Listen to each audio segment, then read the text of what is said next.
In my dreams, I walk free in the city streets. 2,500 days plus 50 weeks. Doing hard time for these WikiLeaks. Trying to bring the truth out, man, it only gets you heat. And then they gag you, you don't get to speak.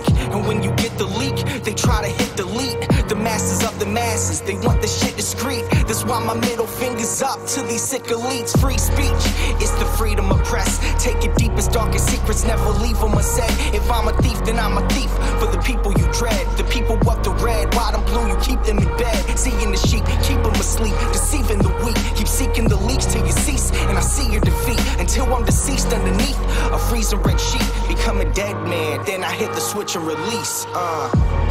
When Goldman Sachs is your creditor, you kill the messenger. Stories axed by the editor, you kill the messenger. Pay to play on the regular, you kill the messenger. Need to silence any questioners, you kill the messenger. And outside my window a figure quickly creeps. They dark as night like some motherfucking chimney sweeps. Whiskey with my Mickey keeps dying in my kidneys weak. Silence in my risky tweets is what the grand jury seeks. I'm wanting peace like 7 years in Tibet. Now rest in peace like 7 years under threat. Cause I've released 7 vaults, they upset. They ended the rape sentence, but the US still insists to rest. I guess it's a sin to take the truth and disseminate. MLK to Gandhi, take aim and eliminate. And I don't say I'm great, just wanna say what's fake. But if they kill me, a million others will take my place. The CIA's post like a knife the sharpest. All hypocrisy, lies, and heartless. They want to stop me, my life make my heart quit. Cause democracy dies in the darkness. When Goldman Sachs is your creditor, you kill the messenger. Stories axed by the editor, you kill the messenger. Pay to play on the regular, you kill the messenger. Need to silence any questioners, you kill the messenger. When the vote count is irregular, you kill the messenger. You caught spying on a senator, you kill the messenger. Removing voters from the register, you kill the messenger. Need to silence any questioners, you kill the messenger.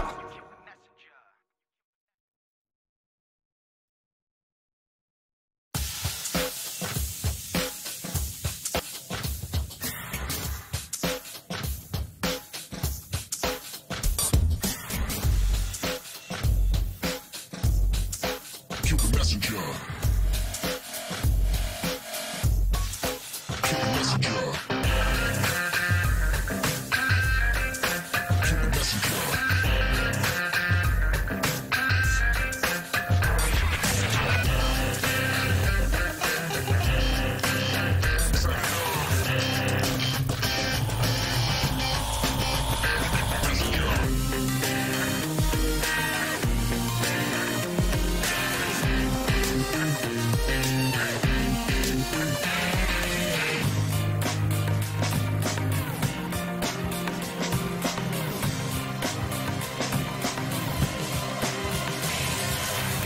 In my dreams, I walk free in the city streets. 2,500 days plus 50 weeks. Doing hard time for these WikiLeaks. Trying to bring the truth out, man, it only gets you heat. And then they gag you, you don't get to speak. And when you get the leak, they try to hit delete. The masses of the masses, they want the shit discreet. That's why my middle finger's up to these sick elites. Playing on the regular, You kill the messenger. free speech is the freedom of press. Take your deepest, darkest secrets, never leave them unsaid. If I'm a thief, then I'm a thief for the people you dread. The people of the red, white and blue, you keep them in bed. Seeking the sheep, keep them asleep, deceiving the weak. Keep seeking the leaks till you cease, and I see your defeat. Until I'm deceased underneath a freezer red sheet. Become a dead man, then I hit the switch and release. When Goldman Sachs is your creditor, Kill the messenger.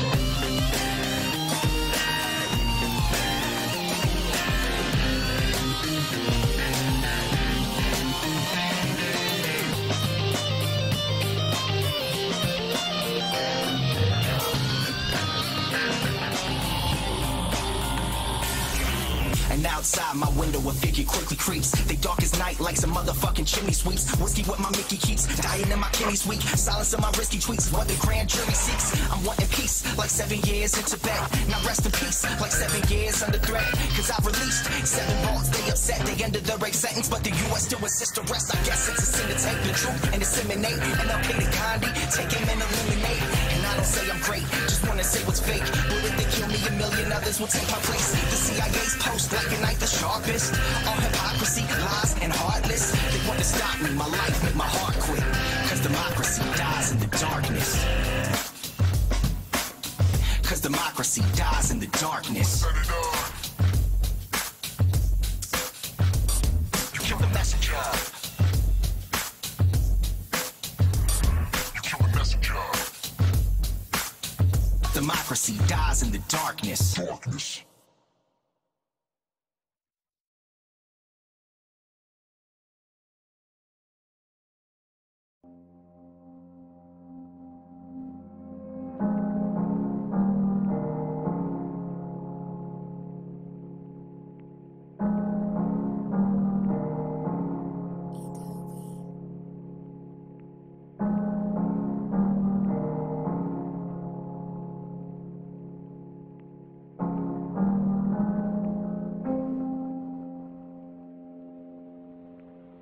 Feeling cold now, I got the heater on.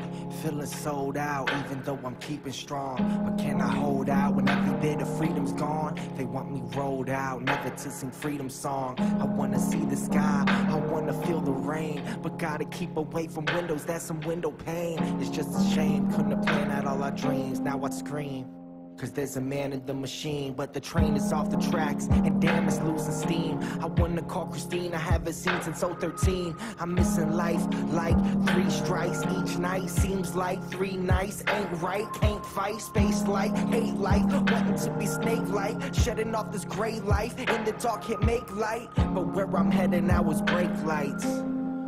Where I'm headed now they brake lights. Counting days like brake lights, feeling weight like brake lights. Had a great life, brake lights, brake lights, brake lights. Out of place like brake lights, in my face like brake lights. Counting days like brake lights, brake lights, brake lights. Sit here asking, what have I done? If these strings were cut, I'd see my son. And if I could just fly from this place, then I'd hold you in my love embrace. And if I could just speak to you now, I'd renew my vow and be in the now. Is this me in denial? Wanna remove stress from your brow and pay you back some way, somehow. But it's painted black, can see the way back now. But how's the house and how's your mom? I doubt the way the media portrays me makes you hate me. But to think you see that daily makes me crazy, that just ain't me. This is without a doubt going to be this generation's Free Mandela movement. Every single generation must fight again the same battles that previous generations have fought. Brake lights, counting days like brake lights, brake lights, brake lights, brake lights, brake lights, brake lights. Brake lights, brake lights, brake lights. Major Lobo from the Oligarchy News Network. A new study shows that no one reads books and we should burn them all and stop printing. Back to you, Bill. Let's get the hell out of here. Eve, holy crap. Yeah, see, these are books, and they can teach you a lot about yourself and the world. This book is Julian Assange's, and it will help you understand geopolitics. So while we're on the subject, we should work to free him from political persecution.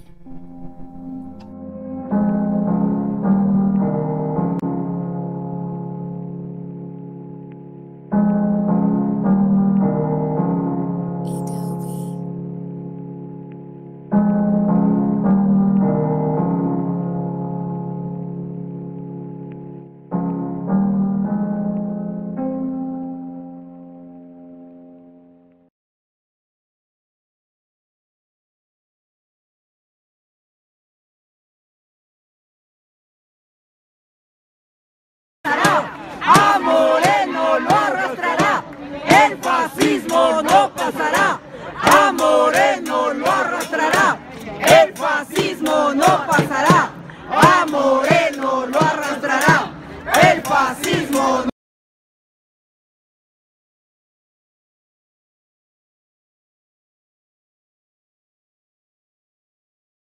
Fascista, al pueblo traicionaste, Judas Moreno, dictador y fascista, al pueblo traicionaste, Judas Moreno, dictador y fascista, al pueblo traicionaste, Judas Moreno, dictador y fascista.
Welcome along to WikiBees number 18.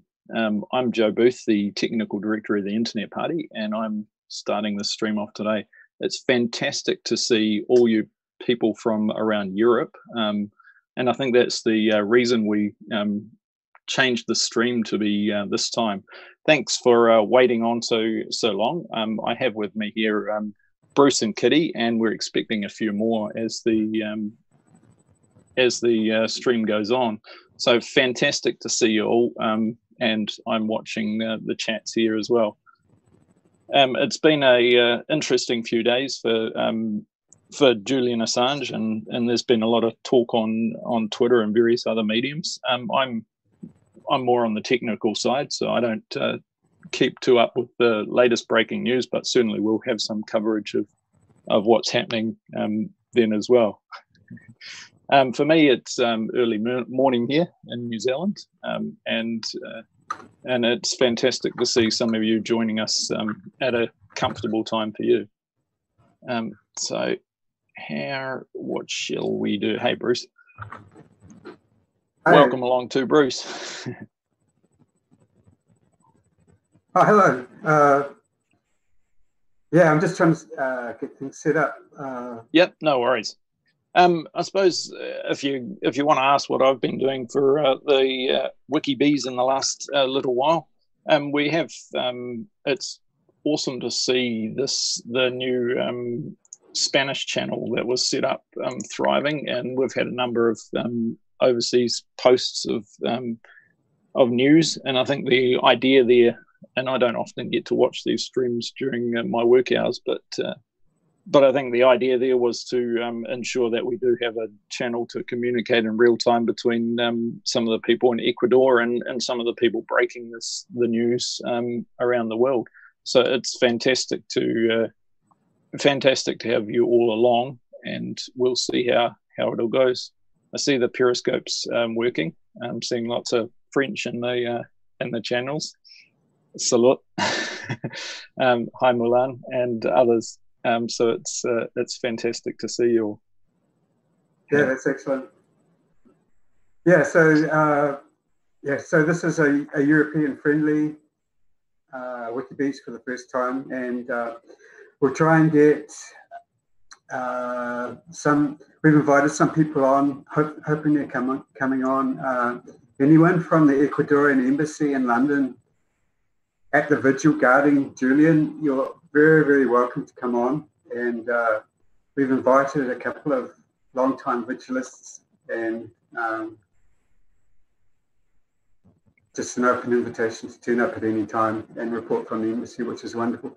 Today is a Unity for J Global Day for Action. So people are invited to do any little events anywhere around the world. And it's evening in London, so it might be a little late for the European events and the British events. But hopefully there are some events going on in the US. And if you happen to be listening to this and doing a little action, like with banners or something, then please feel free to just send a tweet with Wikibeats hashtag, and we'll see that tweet. And if you want to, we can post you a link to the Zoom session, and you can report live from the event, which would be quite great if that ever happens. Yeah, it'd be awesome to have a few more people joining us live. We're sitting here on our own, but if you've got some Wi-Fi and you want to join us for Wikibeats, give us a yell, give us a shout. We can certainly add you into the Zoom. Yeah.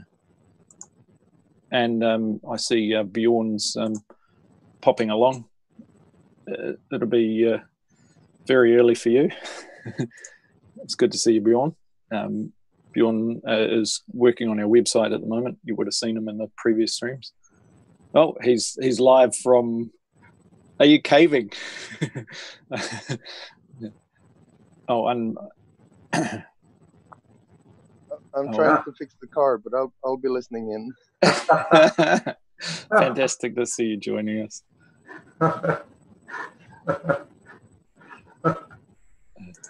So yes, that offer is there if you want to join us from wherever you are.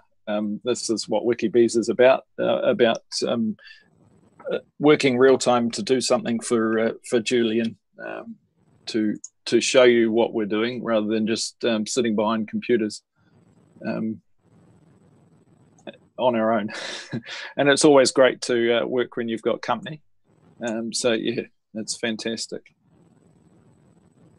Yeah, so people are also tweeting with the Wikibeats hashtag. If you tweet with the Wikibeats hashtag, I'm trying to monitor that and promote you, retweet you to the main Unity for J account. So people are doing live tweeting at this event. And Fly's there. Hi, Fly. And we're also trying to get on Jose Rivera to do a live report from Ecuador. Jose's come on in several previous sessions, and a very brave citizen journalist. The situation in Ecuador has really deteriorated recently with a new president named Lenin Moreno, who's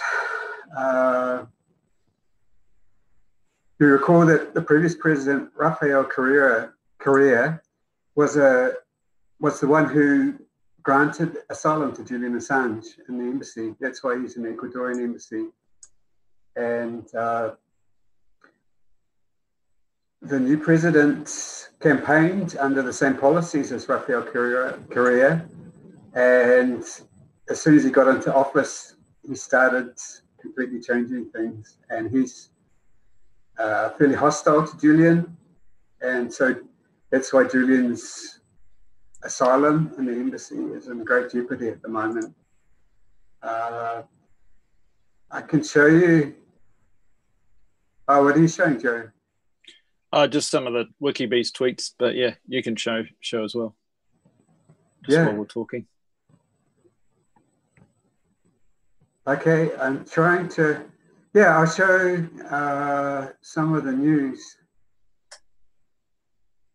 Yeah, go for it. You share when you're ready.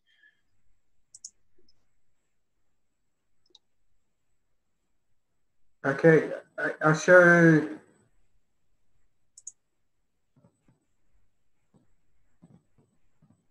Let's see. I'll show.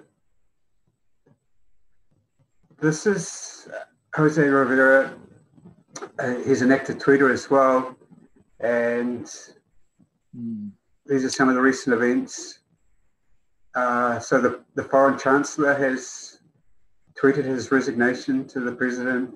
So there's a lot of things happening. I'll try and find. I'll just go straight to his Twitter account because he's reacted. Roger Waters. Roger Waters was just in Ecuador a couple of days ago, concerned about Julian Assange and trying to speak to the president, and also concerned about the environmental issues, the big oil spill that's it's been a dispute between Ecuador and Chevron for decades, a massive dispute because about 30,000 indigenous people in the Amazon region had their land polluted by Chevron, and they had a massive court case running for decades, and Roger Waters was part of that. I'm trying to find the tweet. So, Jose, hopefully you'll fill us in later. This is a tweet about the Vice President Glass, who's remained loyal to the previous president and who's been thrown in prison and who is on a hunger strike. It's just past 1 month, and he's in serious danger of dying. So it's a very dramatic situation, and it's not being covered by the mainstream media. Incredible scenes going on. This is a protest. I believe this is certainly the teachers are protesting in Ecuador. Anyway, this is a very good stream to go to, and I'm trying to find a tweet that relates to the embassy in London. Just bear with me. This is it.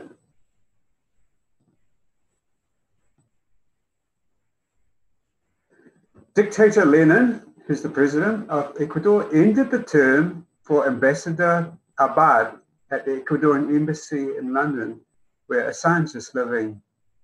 Does this mean a new strategy to get Assange out?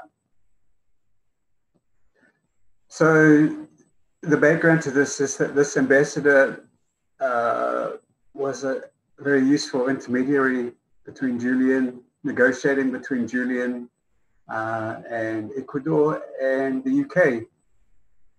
And so all of the staff have recently been replaced. And the other thing that's going on, some scaffolding has been erected, and there's a new tweet on that also from Jose. I'll see if I can find it just quickly.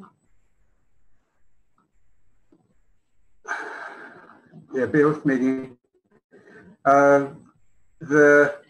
If you have a keyword, I can search it for you. Yeah, one way or the other. I don't think it's too far down. So let's see. This is a wonderful Twitter account to follow if you're interested in Ecuador and if you're interested in Julian Assange in his relation to Ecuador. So I tell you what the tweet is. They said that they're remodeling the embassy in London. All the scaffolding went up maybe about a month ago, and there was a break-in. I think, to Julian Assange's bedroom attempt that took advantage of the scaffolding to attempt to break in. And I think it was about 3-something in the morning. Julian Assange was awakened by he'd set up a fire extinguisher, I believe, as sort of a booby trap or a notification.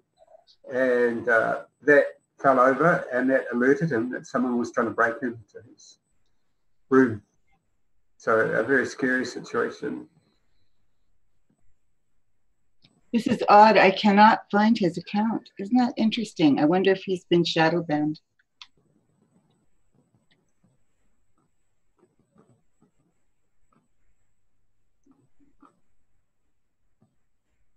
I'm trying to find the tweet. Well, I just I can't find it, so I'll show you that later if I find it. Can you spell his handle? And I can do the search. I just need to get to the account. If you can spell his handle for me. Yes, SIGUEM,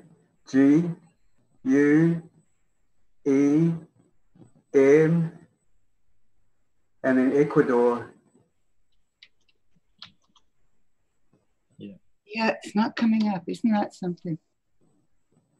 Okay. Oh, here we are. Here we are. It's okay. I got it. I'll see if... Oh, okay. Yes, this is... I did some websites links to talk about some current events. This is the previous president of Ecuador, Rafael Correa, has just posted a new article. Correa Blas Moreno, the new president, accuses him of orchestrating a soft coup against democracy. So it's a dramatic situation. This is a very good article to read. The judiciary is being undermined, basically replaced by...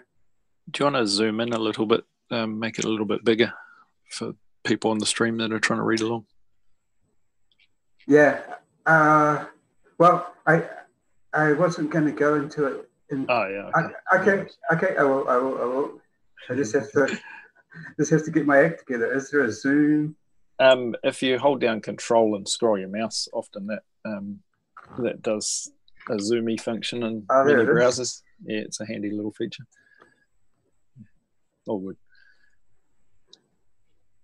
So can you imagine a democracy in which the president handpicks a council that proceeds to dismiss the Constitutional Court, the Judicial Council, which oversees the judiciary, the National Electoral Council, the Attorney General, the Ombudsman, and all 6 major regulators? Unfortunately, that is the current situation in Ecuador.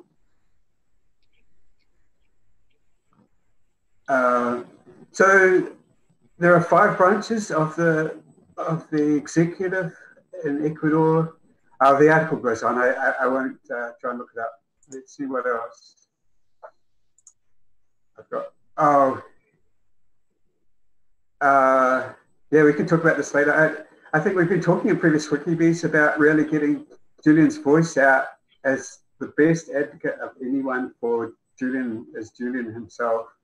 So this is one of his famous speeches, that lies create wars.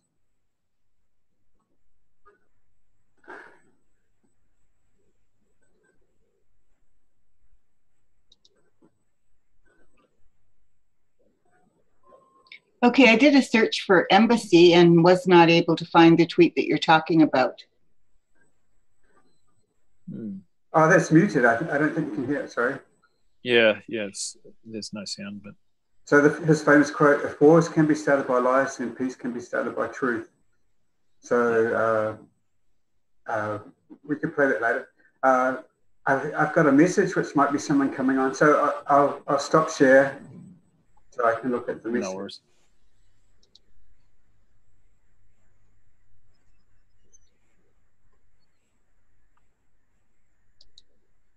Nice. Okay, the message is from Jose. He'll be on later in the session, maybe in about 1.5 hours. So this is a 3-hour session, and he'll probably be in after about 2 hours. Awesome. So are there any comments from the panel, from chat? I'm just looking now in the, I'm going into the YouTube chat because that's the most active. There aren't any questions yet that I can see. No, mainly just supportive comments. Yeah. People asking for the number for the embassy so they can call directly.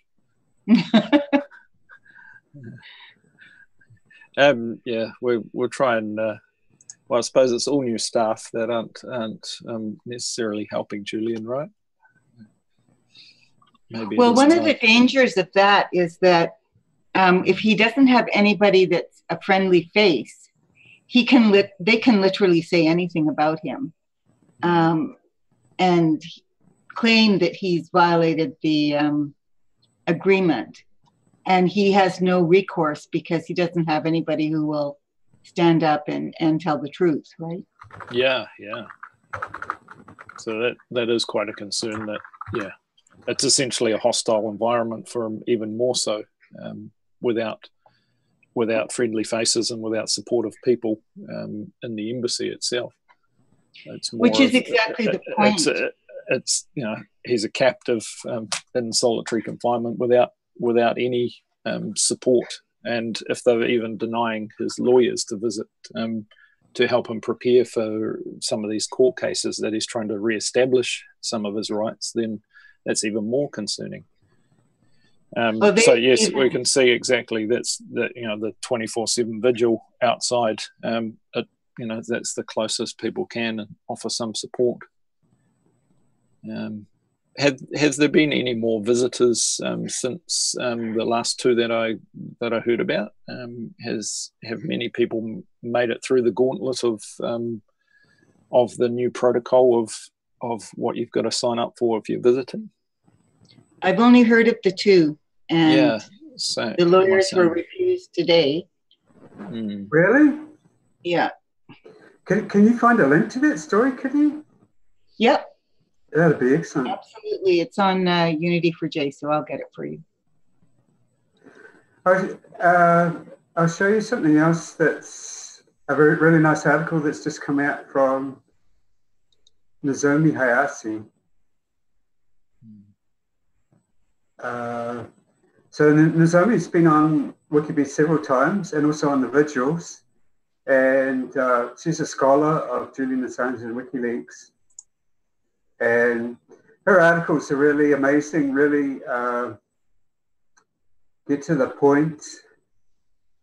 And this has just come out November 22nd. And it's, do you want me to zoom in again?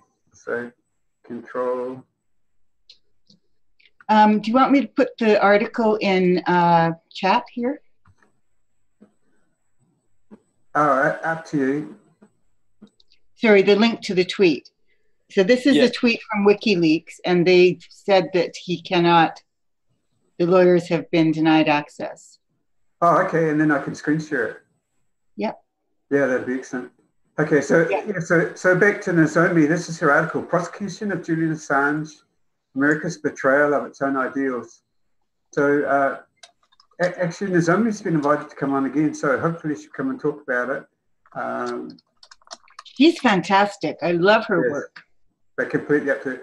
Because you see what happens is the mainstream media in the US, people like Hayden and Brennan, for ex-heads of the three-letter agencies, come on all the talk shows and talk about,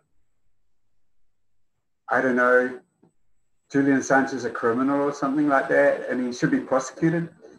And what Nozomi's saying, and what we all should be saying, is that Julian Assange is a publisher, just like any other publisher. He's just better at it. And he's protected by the United States Constitution, the First Amendment.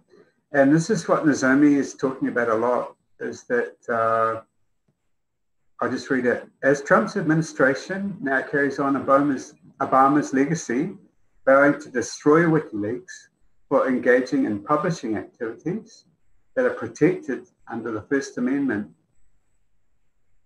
American people are slowly coming to see their own government's dirty war that has been waged in their name. So, so it's a very good article, and I recommend it to you. And hopefully Nozomi can come on later and talk about it.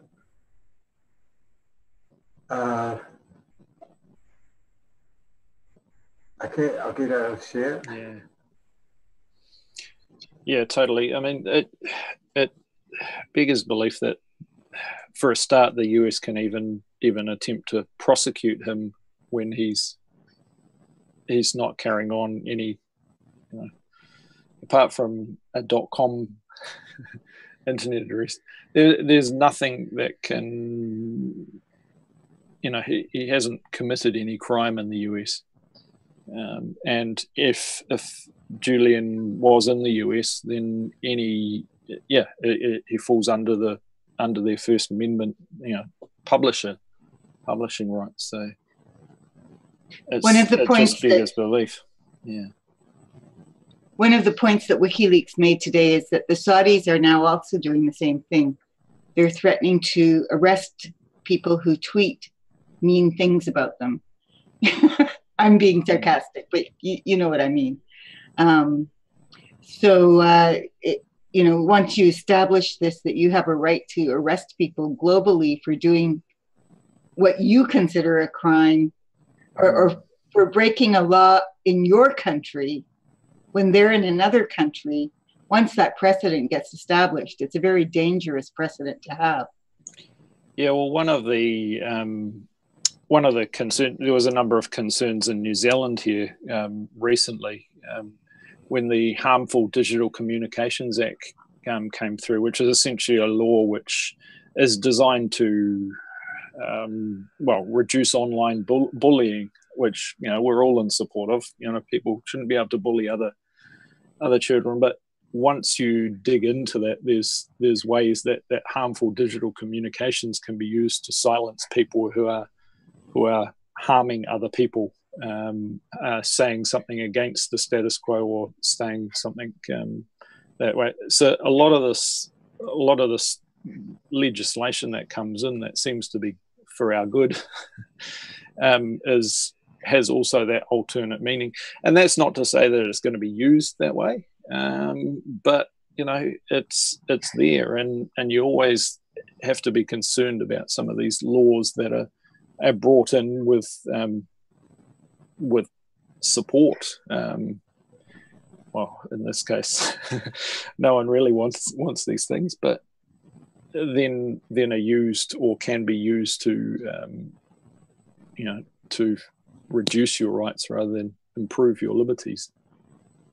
Well, I think sometimes they're intentionally written that way. Because I think so what too. their actual agenda is, right? So they say, "Oh, it's anti-bullying," when the real agenda is censorship. That's right. And it's you might wait a 6 months or something and you see a case go through, but certainly the laws are there, ready and waiting for censoring these voices that are speaking out against the mainstream or against the status quo, because that's harmful to the status quo. Canada's NSA, the CSE, did a recent report I think it was at the end of last year, where they talked about how democracy was being undermined in Canada by, and how they had to address the problem. But their concept of democracy was that MSM was legitimate and WikiLeaks was undermining democracy, right? Yeah. they completely negate the fact that most of the fake news comes from MSM. And the only thing WikiLeaks did was expose the corrupt, illegal actions of the powers that be. Yep. Yeah, you speak truth, and yeah. Do you hear me now? Yep, we can hear you, Bill. I think it's worth mentioning also that because many are tweeting that he's a traitor and so on, but you can't really be a traitor to when it's not your country. I mean, he's not an American. Yeah, well, that's the that's truth. Kind of not possible. Yeah, and that I think was my point before. You know, he's not a U.S. citizen. He's an Ecuadorian citizen, and in which country he's done no wrong, according to their constitution and their laws. He's also an Australian citizen, who also protect the right of the press. Yeah, whatever it is, it's going to be made up in a long stretch, and there's going to be no say in it. You know, sealed indictments, and so all we can do is protect them by standing up and saying this is not right. Much like Nozomi is saying, you know, we the people, this is not right. Yeah. People are asking in chat about the secret court in Virginia. And essentially the status of that is that the Reporters Committee, and it seems that Julian Assange's lawyers are working with them, are trying to get the charges unsealed so that they can determine exactly what they are. Now, one of the lawyers was saying that essentially because the charges were listed in the Eastern District of Virginia, that they were most likely related to the Iraq war logs or Snowden, because that particular court is what they call the espionage court, and it deals specifically with espionage crimes. And if people are interested, the video to listen to is the John Kiriakou's video that we have been posting on the Unity for J Twitter feed, which talks about why Julian Assange cannot get a fair trial in the US. So if you look for that video, I'll see if I can find the link actually and give it to them in chat. That's the one that explains why. Now, the hearing on Tuesday is related to that particular hearing to have the charges unsealed. And that's the one that Ecuador has refused to allow the lawyers to meet with Julian to prepare him for that hearing, which presumably he will be testifying through video. I'm just making an assumption here because WikiLeaks didn't specify. They just said that he needed to prepare for the hearing.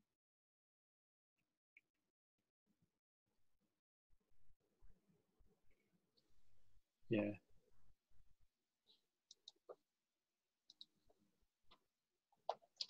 Sorry, I'll switch back together.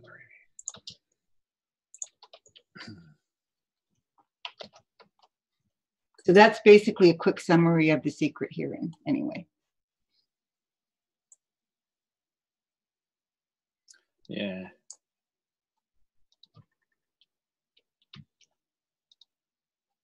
Yeah, so I found that tweet from Jose about renovating the embassy, so I'll just share that with you.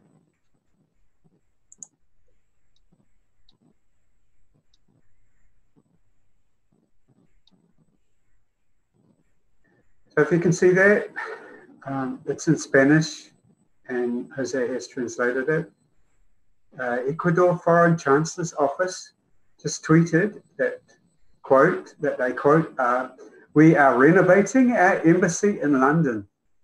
We want our embassy to reflect our international policies. our international policies. The most recent ones have been those deals they've done with the US and with Ecuador Foreign Chancellor's Office has tweeted that, quote, I'm getting some feedback, am I? We are renovating. Yeah, I'm not sure if that's... We want our embassy... It's Kitty. You've got your audio on, Kitty. You don't show up in the speakers without video, but...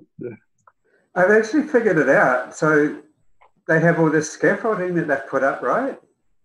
Well, I mean, if you think about it, the reason why we probably haven't been able to find too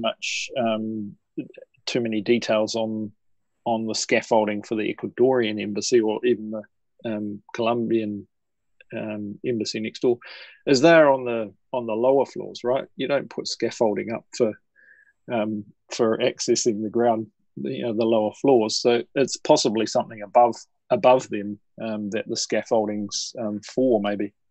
But I don't. Do you reckon?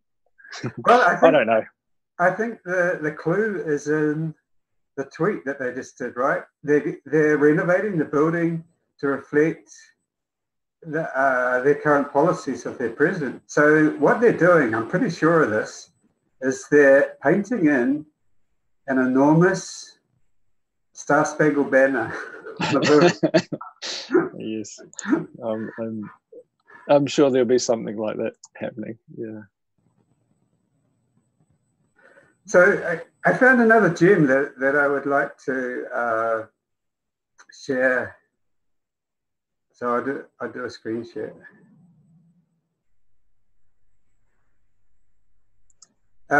Again, we're always emphasizing that the best voice for Julian is Julian. So do you see that nicely? Yeah. This is an amazing find. It's from 2012.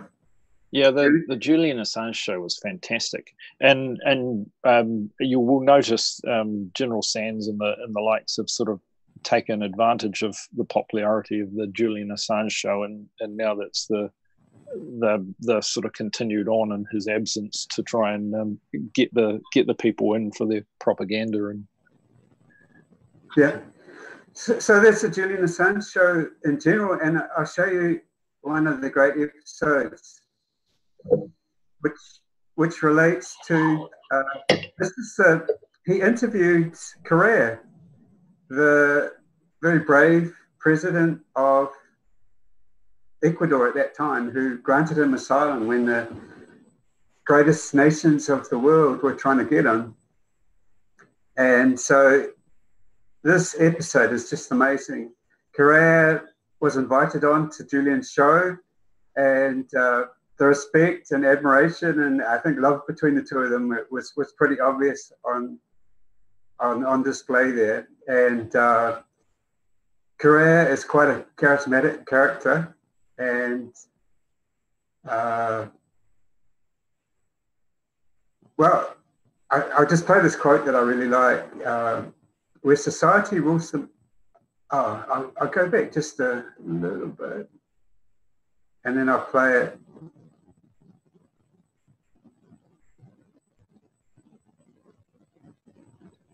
We can't hear the sound in Zoom. I don't think they can in the stream either.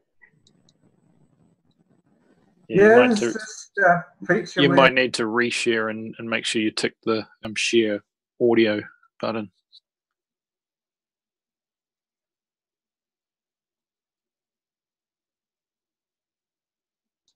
I think somewhere in the screen share there's a link that allows you to... Yeah, that's good now. Mercancía a la propia sociedad, a las personas, a la vida. Si continuamos con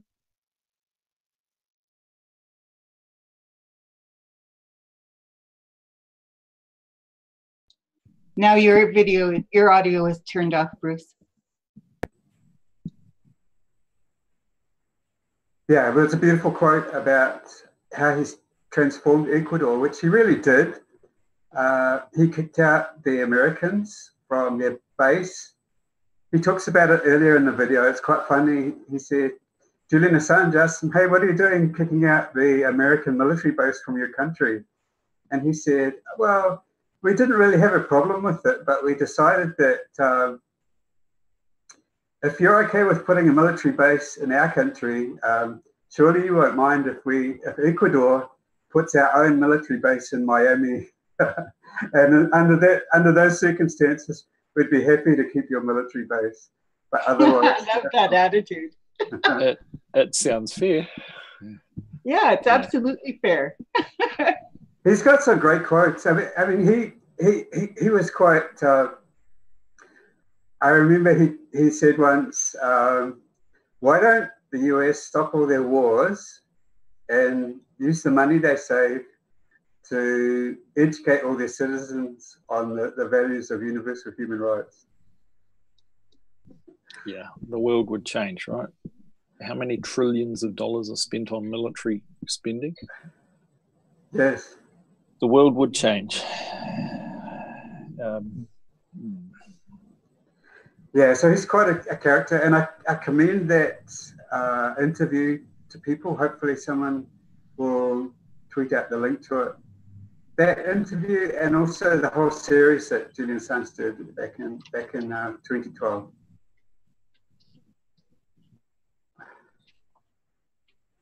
Yeah, certainly. I was probably a few months ago. I watched through quite a few of those episodes, and it's fantastic content. And really, it highlights how much we don't hear Julian's voice these days, and how long it has been since we heard that voice speaking out. And it was always insightful, and it was always quite delightful. So I recommend going back to watch some of those episodes if you can. Just to let you know, Bruce, Kieran just messaged in DMs for Unity for J. Yes. And he said that he just woke up and he wanted to know how long the show would be. He's trying to get set up. We'll be around for another couple of hours, right? Yeah, I told him we'll be around for 2 hours and we'd love to have him join us. Yeah, that'd be fantastic. I also asked Emmy Butlin to come on, whose Twitter handle is Greek Emmy, @GreekEmmy. Oh, Greek Emmy, yeah, she's great. She's one of the long-time vigilists, and I just gave her a general invitation, and she said, she was interested, and also gave her an invitation to invite anyone else who's around the embassy to come on to the show, because, that's ground zero for us, isn't it? That's where Julian is. Yes, and it would be good to get a report from someone who's boots on the ground there. Yeah. Yeah, so that'll be excellent. Looking forward to that if Kieran can come on. He's also a great storyteller as well, so I'm sure he'll have a lot to say. He has years of experience as a boots on the ground, social activist. Absolutely years. It's so rich, his experience and his history. Yeah. Yes. Yeah, he's fantastic, isn't he? Yeah, if you while you're talking, I'll try and find an old interview with him, which is really interesting. But I can find that for you if you want me to give me a minute. I can find it for you. Do you know it? Yeah, I know what you're talking about. It's not in the Unity for J YouTube channel.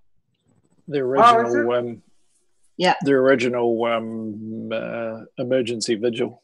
No, I'm talking about one when I think he was 22 years old and he's being interviewed from jail after after smashing up a B-52 bomber with a sledgehammer with a group of other Catholic activists, anti-war activists.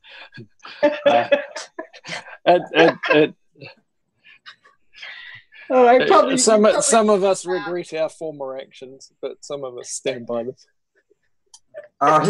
He says, I sometimes look back at I don't know, 15, 20 years ago, some of the things I used to do, and think, man, I was a bit more alive and a bit more on the edge back then.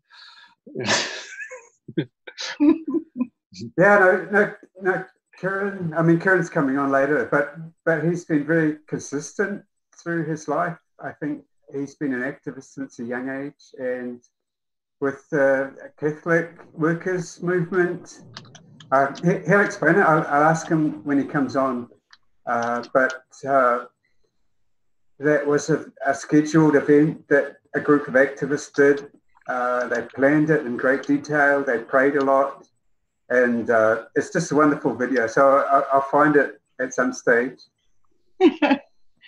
Yeah, sorry, that one I'm not familiar with at all. I was just thinking back to his when he came on and talked in our original vigils. It was fantastic. That's the one I was thinking of too. Yeah, and it was an excellent one. It's something that if you're, and a few people in the chat have said exactly that, if you're standing up for just human rights, if you're a person who believes in the dignity of the human soul, then Julian is certainly someone you can stand up for. And I think with a lot of these people that are stuck in this vigil, they have a great deal of faith and a great deal of belief in what they're doing is basic human rights, and as basic standing in solidarity. You don't really need to bring politics into it, as Unity for J does. It says you can just stand up for Julian's human rights as a person. That's an important point to get. People don't have to agree with us. People don't have to agree with our campaigns. They don't have to agree with, the people we bring on our platform. Just do your thing to support Julian, whatever it is. Yeah. And that's unity. That's, together we can stand in solidarity with Julian. We can stand up for the basic rights that he should have.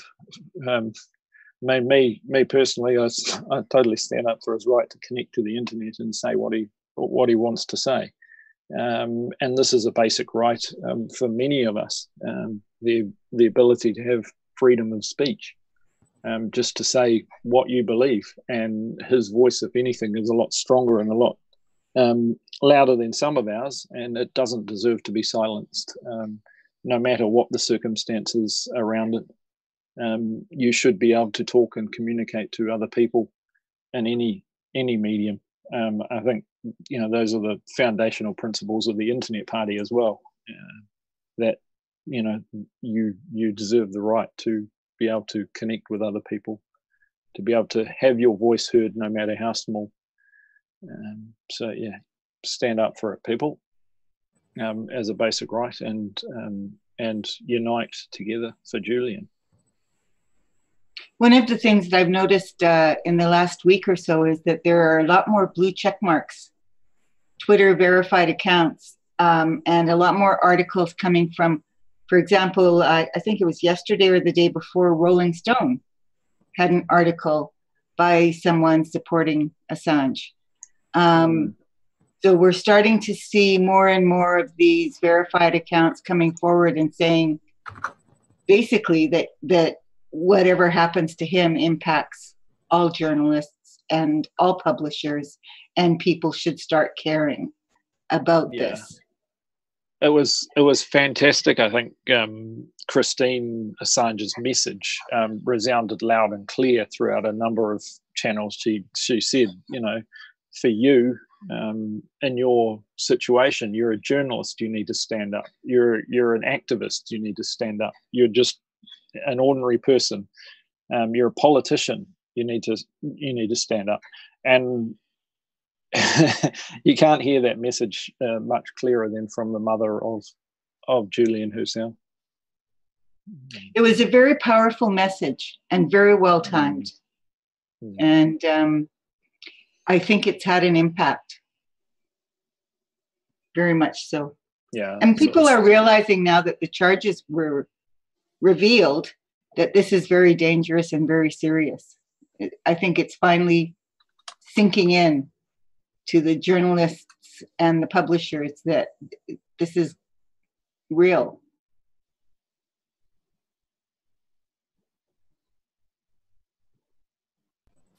Yes, it is. Yes. I found that interview, so I just show it to you so that you can play it if you're interested.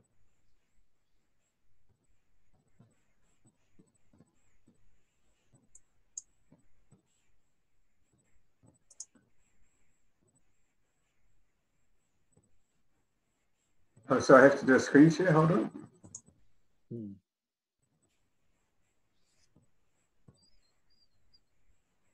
Share screen.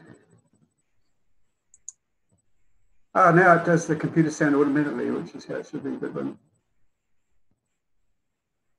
so this is the interview. It's from 1991. I think he was 22 years old. And that's the name of his Catholic organization, is Glaciers, anti-war Catholic organization, activist. Spears into plough shields. Yes. So I won't play a lot of it or anything, but I'll just show he's being interviewed by. My name is Kieran O'Reilly, I'm from Brisbane, Australia, and I'm presently in jail here in Texas. So that's all I'll show, but there he is, 22 years old, I believe. I can confirm that with him. His mannerisms are just the same as today, and he speaks the same way, very principled and very considered speech. So that's a wonderful resource for people to see. He's been guarding Julian at the embassy for 6 years now, and they have a 24/7 vigil at the moment for Julian. Yeah. And I mean, last time we tried to get him on the last WikiBees, he was trying to get on, but it didn't work out technically. But he's saying not raining, which is good for London, and not windy and cold. And I didn't realize how cold it was until someone else mentioned that it was like -2 degrees at 6 a.m. in the morning. So probably even colder at night. And so he's out there with this group heading into the London winter in sub-freezing weather. And sometimes it's just above freezing and it's rain and horrible weather. So it's a wonderful job what the vigilists are doing for Julian.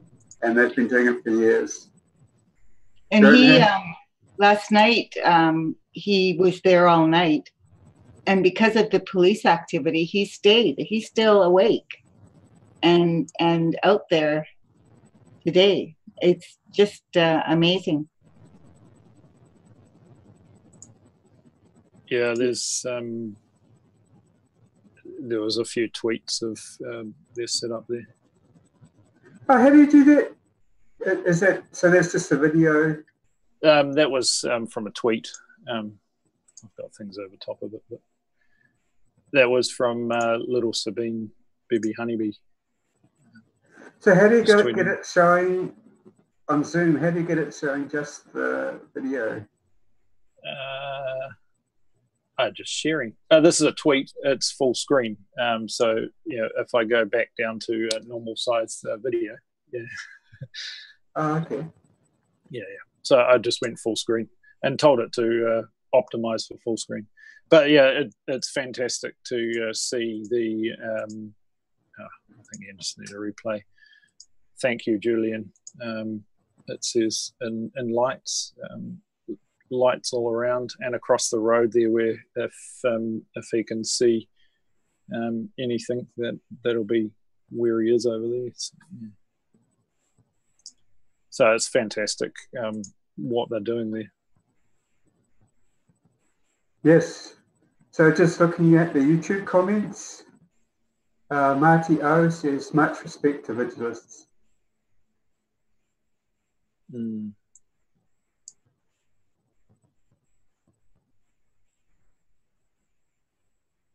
Yeah. So yeah, just thinking, you know, how our original vigil, you know, we were talking about, well, it's not really a vigil, right? We're just staying online for 10 hours, and then we did 20 hours, and then there was the epic sort of 50 odd hours. And, you know, I think bringing these voices to be heard, to speak out for Julian, has been a fantastic, there's just so many hours of great content that will, as someone just said, Julian will be remembered for centuries. But I think the efforts and the voices that have spoken out for Julian as well, we hope to hear Julian's voice again very shortly, right? But certainly this effort is worthwhile. It's worthwhile to stand up for these rights, to stand in unity for Julian. Yep. Cockatoo, who's one of the regulars really at Unity for J, says, "Yay, Kieran, we'd like to hear your news," and looking forward to having him online. So we weren't able to connect at the last WikiBee, so hopefully it'll happen this time. We'll see.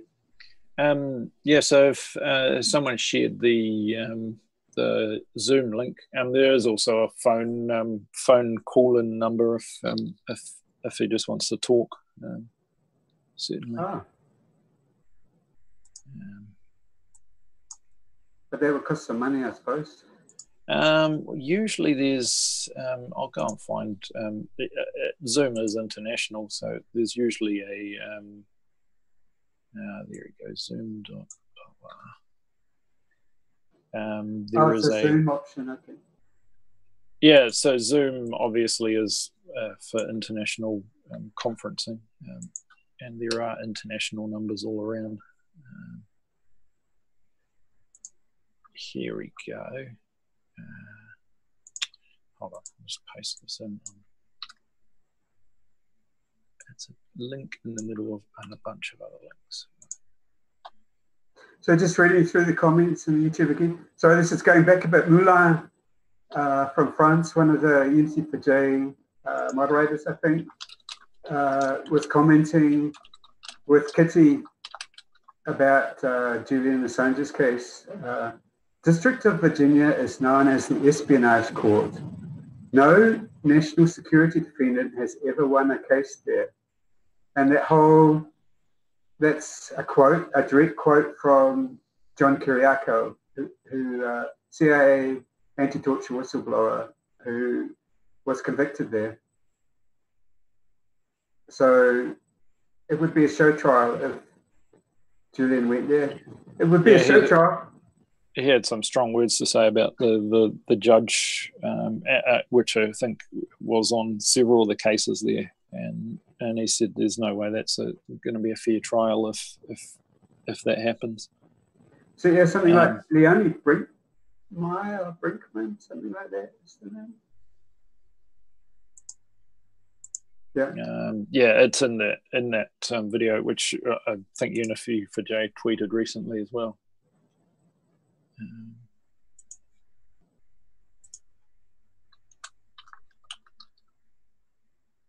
Yeah, Stephanie Masalia says, commented also, as we commented, also yesterday, Kieran reported increased armed Metro police activity. So yes, that's what we were talking about as well.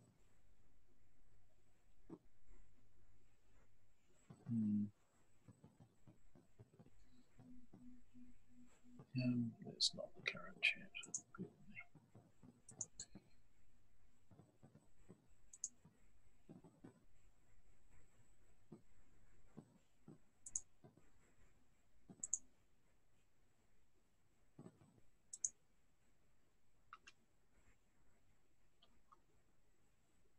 So just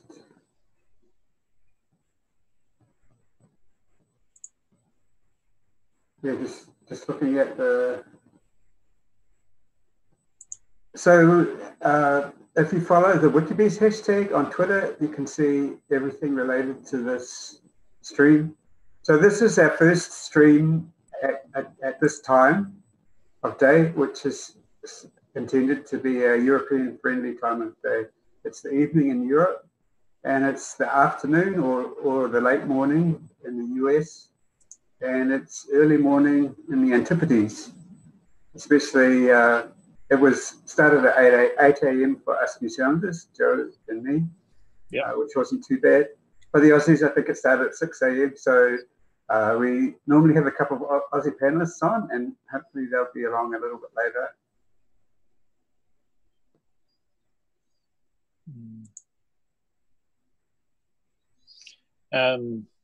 Yeah, so thanks, Kitty, for explaining in chat about Susie's absence. Yeah, Susie has sort of stepped back a bit from the fore, and certainly we're trying to step up. I'm usually behind the computer, hiding in the background, but it's good to be able to have a chat and do this in real time as well. Yeah, you do so many things, Joe. So I suppose you're having a go at doing absolutely everything today. Oh yeah. Joe's going to be getting some help. I mean, between some others of us, we're joining the tech team, and we're going to, take a little bit of the pressure off Joe and Evan, and become techies for a while. Yeah, totally. It's relatively lightweight, and I'm just sitting here with OBS, the stream project OBS, just looking at. In fact, yeah, I think I've showed it to people before. If I share my screen briefly, I just need to find my Zoom, and that is usually the challenge with. So if I go over to there, I don't want to share the sound, but yeah. So I'm sitting over here. I have the Zoom on one window, which this is not going to work too well because I'm showing the Zoom on the Zoom.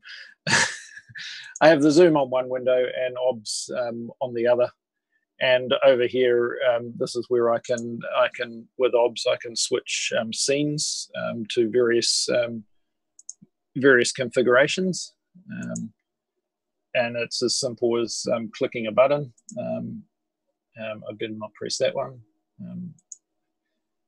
and on the and so yeah, we've got on here a bunch of our pre-roll videos you will have seen running, some of the Unity for J promos, our break mix with brake lights and the like, and I can just click on any one of these and show you a video. So that makes it relatively quick to just switch between different content. Anyway, I'll switch back to what we're really doing. In the background to that, I think Joe is we're inviting or requesting help with this stream for anyone who's got experience with streaming or also has a powerful computer with a good internet link, right? Yeah. So that's the key. Just now sharing my screen and my computer, I can hear the thing trying to take off. So I'm remotely controlling a PC with a bunch of resources and a good internet connection with the stream running off it. And in the past, we've had several computers prepped and ready for it, especially for the large vigils. We like to have a bit of redundancy. And on the other end, people probably haven't seen this as well, but we're using a tool called Restream. And so what Restream does is share out to our various channels. So you will be watching on Unity for J channel. Some of you are watching on Susie's channel. We're also streaming on Periscope here. We're live on Unity for J Facebook. And I'm also trialing out the IBM cloud video, or whatever they've rebranded, Ustream. I am paying a bunch of money for this, so if anyone wants to help out, I do need to pay the bills. So one of the bonuses of this is this Restream chat, where it combines together all the chats from all the different channels, so we can have an overview of what people are saying on all the platforms. So you can see, Periscope and the various YouTubes, and I can send out a message. Hi from Joe. Except I've got caps lock on. And it will go out to all the platforms. And in fact, because I'm linked into Susie's channel as well, it'll appear to come from Susie as well. What we are looking to do, and this is something, there you go. So Susie's just said hi from Joe. What we are looking to do is to spread our Facebook live a bit further. So if you've Facebook. If you've got a Facebook page or group and you would like to share out our content, this sometimes takes a second to load. I'll just pause this.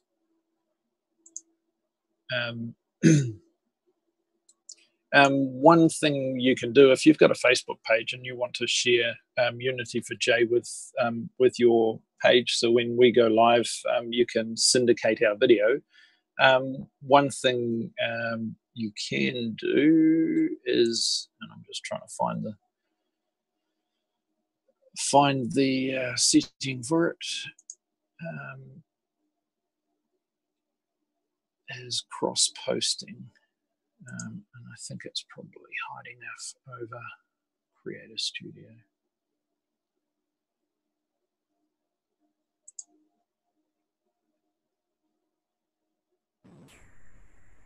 No.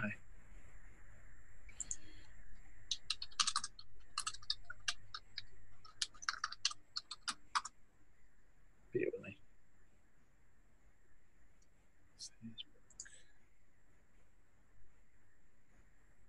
Cross-posting relationships, that's what it's called. So if I share this, so if you've got a Facebook page and you're time out in Discord, I'll just share this up.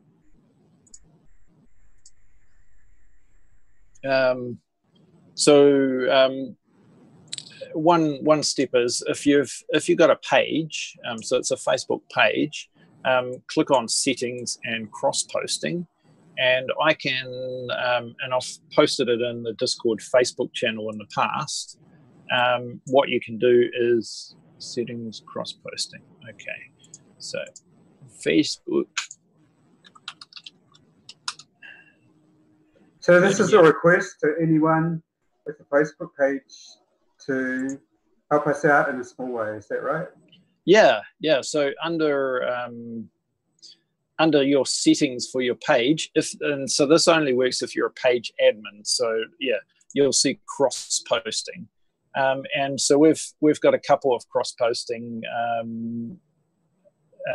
arrangements, but if there is anyone more, so Assangivists, Freedom for Julian, if there's a few communities that you want to take our content, there's a couple of options there. You can say you will automatically take everything we post. So being an admin for the Internet Party, I send it off to all the great Internet Party people out there, just to see that, hey, we're still alive. The Internet Party is fully in support of this effort. In fact, so yeah, I can certainly send a link to cross-posting if you'd like to. And what that does is you'll see on your page it'll say videos. In fact, it's under this publishing tools thing.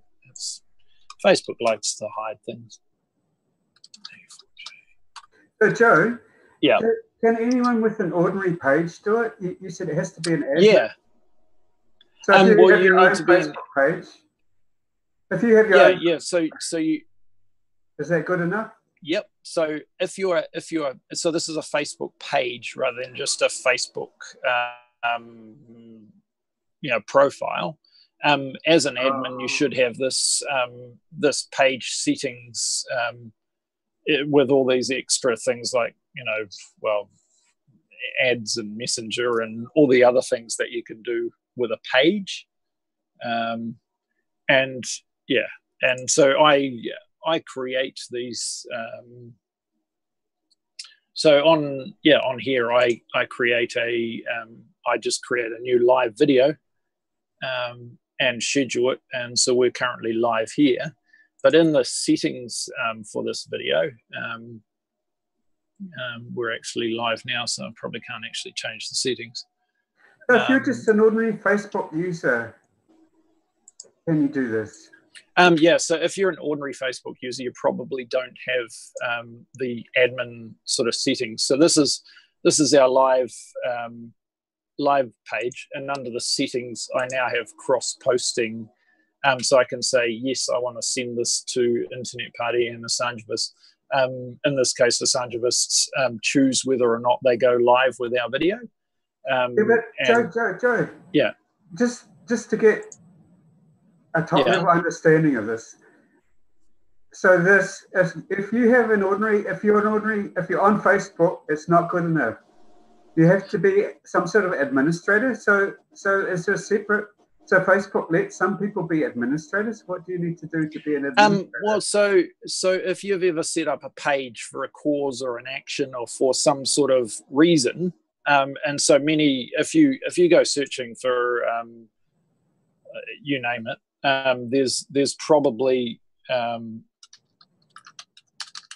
there's probably hundreds of pages about Julian Assange. So if anyone wants to help, who knows Facebook, they can set this up, right? They don't have to pay any money. Yeah. So if you're, for example, an admin of the Pray for Julian Assange group, or Free Assange New Zealand, you name it, there's probably a million, well, hundreds of Julian Assange Facebook pages. So a page is essentially, it's like a group in Facebook. So if you've ever joined a Facebook group, a group is more a sort of, closed or a chat sort of thing. A page is more a online presence where you can publish things.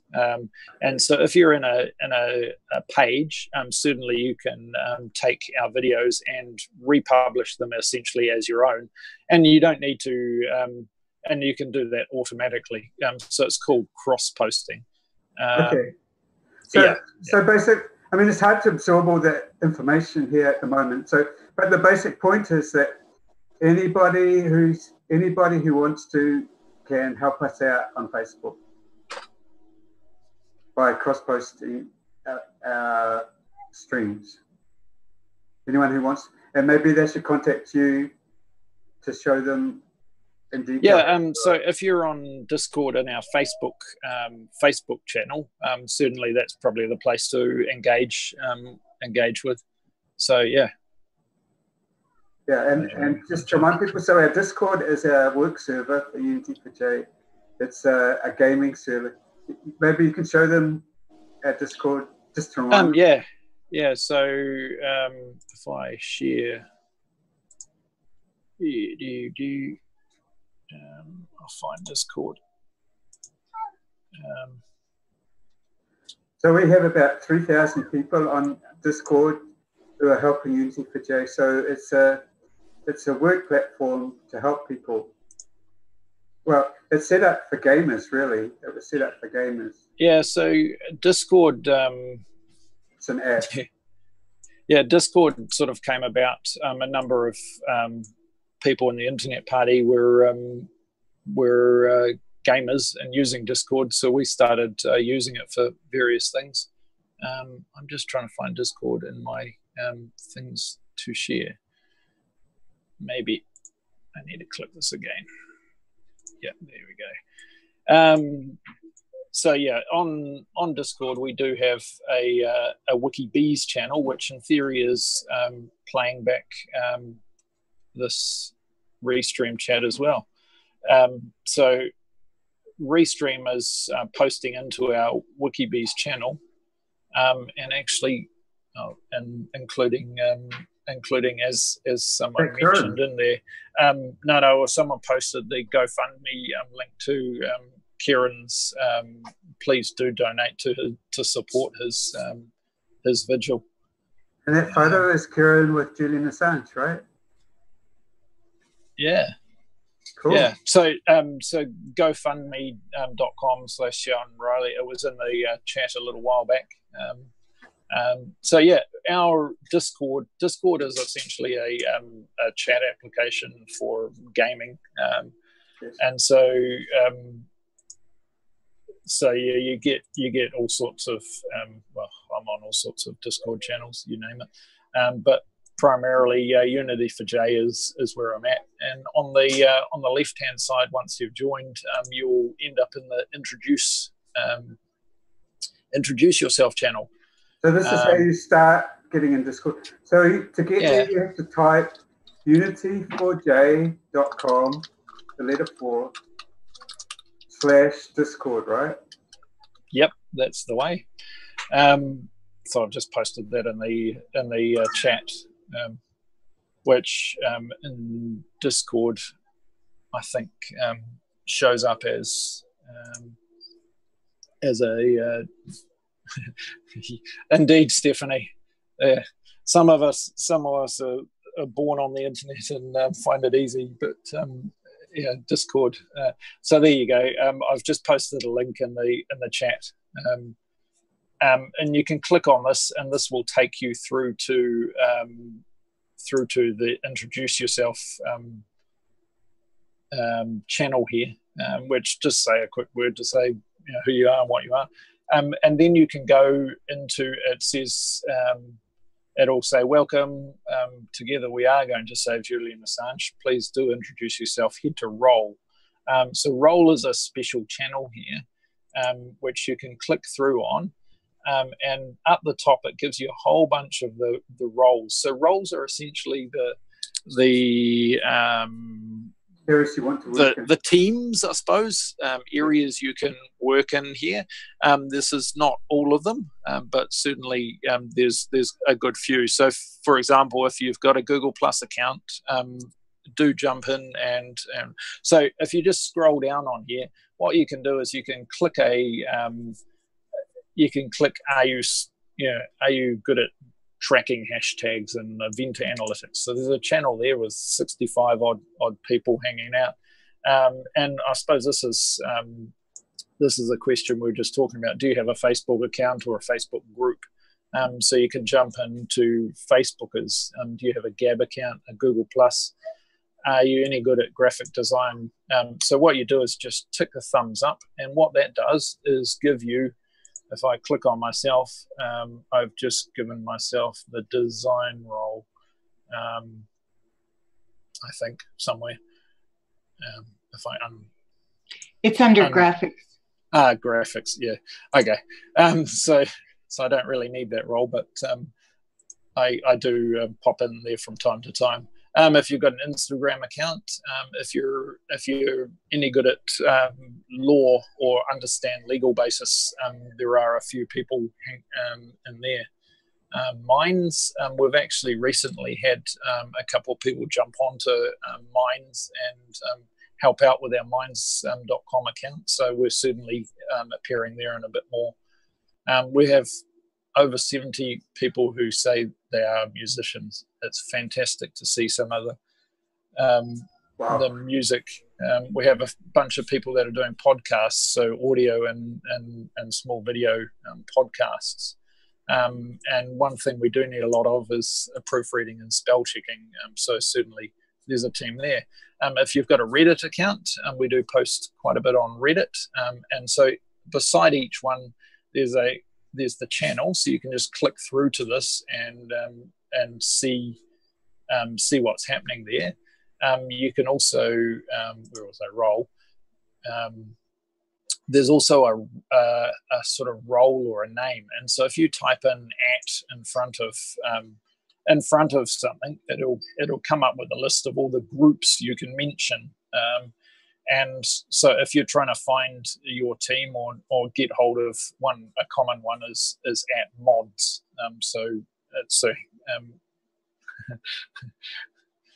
You don't need to feel stupid, Marty. I've just been doing this a long time.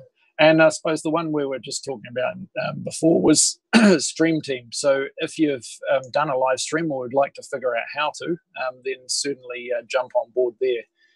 We have a massive translations team. If you look over the side here, translations. We have translations Arabic, Catalan, Chinese, Bizarre, Czech, Danish, you name it. There is a language for there, and if you speak another language and can help translate some of these things, so there's quite a lot of Spanish. We've got a Tirio, you name it. There's a language for you there. Tumblr, Twitter, obviously, if you're a tweeter, and YouTube. So yeah, there's certainly a bunch of channels in here. Interfaith, media corrections, and I suppose one thing that people find quite difficult to figure out is this last bit here. Have you answered all the questions above? If so, please tick this thumb and then untick it is the key. And so 92 people haven't quite read this. And they will be still sitting here with this this role called Needer role. So the trick is to unthumb this last. Well, you got to thumb it, so it gives you the role, and then unthumb it again, or just type type done, and that will remove the role from you. It won't in this channel, but so why don't you just tell them to just type done? Well, they can't type it in this channel because all they can do in this channel is tick the little thumbs and untick them. But if you're over in, so the next the next channel you can go if you get stuck with roles is hold on, Joe. Why don't you just have them click on the thumb when you're done? Because they then need to unclick on it again as well, which is the confusing bit. Why do they need to unclick on it? I mean, well, so by giving a thumbs up, you get this role. So if I click this, I get media corrections in my, I get truth defenders here. But when I unclick that, truth defenders vanishes. And so the same applies for the Needer role. So it'll give you which you already have, Needer role, and by unclicking it, it removes it. And what? So can't you do thumb up for unclick Needer role? Happen. Oh well, it's a detail. But then you've got to remove it again. Yeah. It's just a stupid thing. The reason why this can be an issue and people can get quite irritated in it is we regularly call out to all the people that still have this need a role and say, hey, do you need a role? And so if you're getting annoyed by that and you're already, well, if you're one of these 92 people, I can imagine Zelda is doing it for good reasons, but for example, Janish and Mikiv and 89 others, you might be getting annoyed at us constantly. In fact, you're online right now, Rise and Marty J and a bunch of other people. If you're annoyed by it, certainly go and find a role and then remove the need a role. So there is a bunch of people on our server that have come along. They've popped in and said, "Well, this is cool," but they haven't really figured out what this is all about. Can you do that in software, Joe? that if they've already assigned at least one role, then automatically remove need a role? Yeah, so I go through and run that quite reasonably often, but it's there's there's quite a few people that might be confused by what's happening there. I probably haven't been too good at explaining that, but yeah. Or just get rid of need a role, I think. Well, the other issue is with Discord, you don't have any way of telling if someone isn't part of or hasn't gone through this process.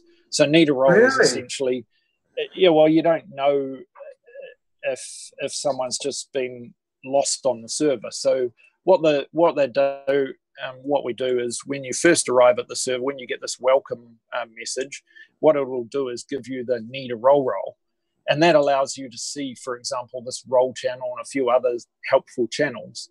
And so it's, I suppose, clearer as to where you need to go. So maybe, And then once you're done through that process and you've solidified your role, you can say, hey, I'm done. And so if you type done, over here in roles discuss. So roles discuss is a bit, if you get stuck trying to find a role, then come over here. But so the bottom line is that they can ask at any time for some help, can they, or not? Totally. You can go at mods, I need some help. You can at helpful. You can go at helpful. Thanks for being so helpful. And there is also a help channel. Because new applications are intimidating to people. Oh, totally. I can remember when I first started on Discord, and I've used IRC and other things like that in the past. But this whole trying to find out where you fit in and getting a role thing is quite confusing. In this roles discuss channel, you can also just type, one of these things to get a role. But yeah, usually, where is she or he? IP coordinator. IP coordinator certainly helps out from time to time, and we'll sort it out for you. So yeah, get in there. So that's automated. That's a bot. No. IP community coordinator is a real person. Okay. And they're a mini Susie, and they like to help out. Yeah. So that's important to know, and should be emphasised that if you come on to Discord, you can say, "Please help," and someone will come along. Is that true? Yep, certainly. And you well, just bear in mind that some of us are asleep at some times and others are asleep. On the right hand side here, you can see who is online. They have the little green symbol often, saying that I'm currently idle because that's the way I rock. But certainly shout out to any one of these as well.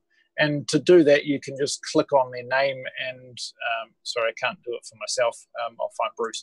And you click on their name and you can type a message and say, hi, and it'll take you to a page where you can chat with them directly if that's help. And down the side here, we also have the various numbers of our teams. A good role, if you can't figure out where you're going to fit in, is just to be a supporter. If you're on board and you love this thing, then certainly be a supporter.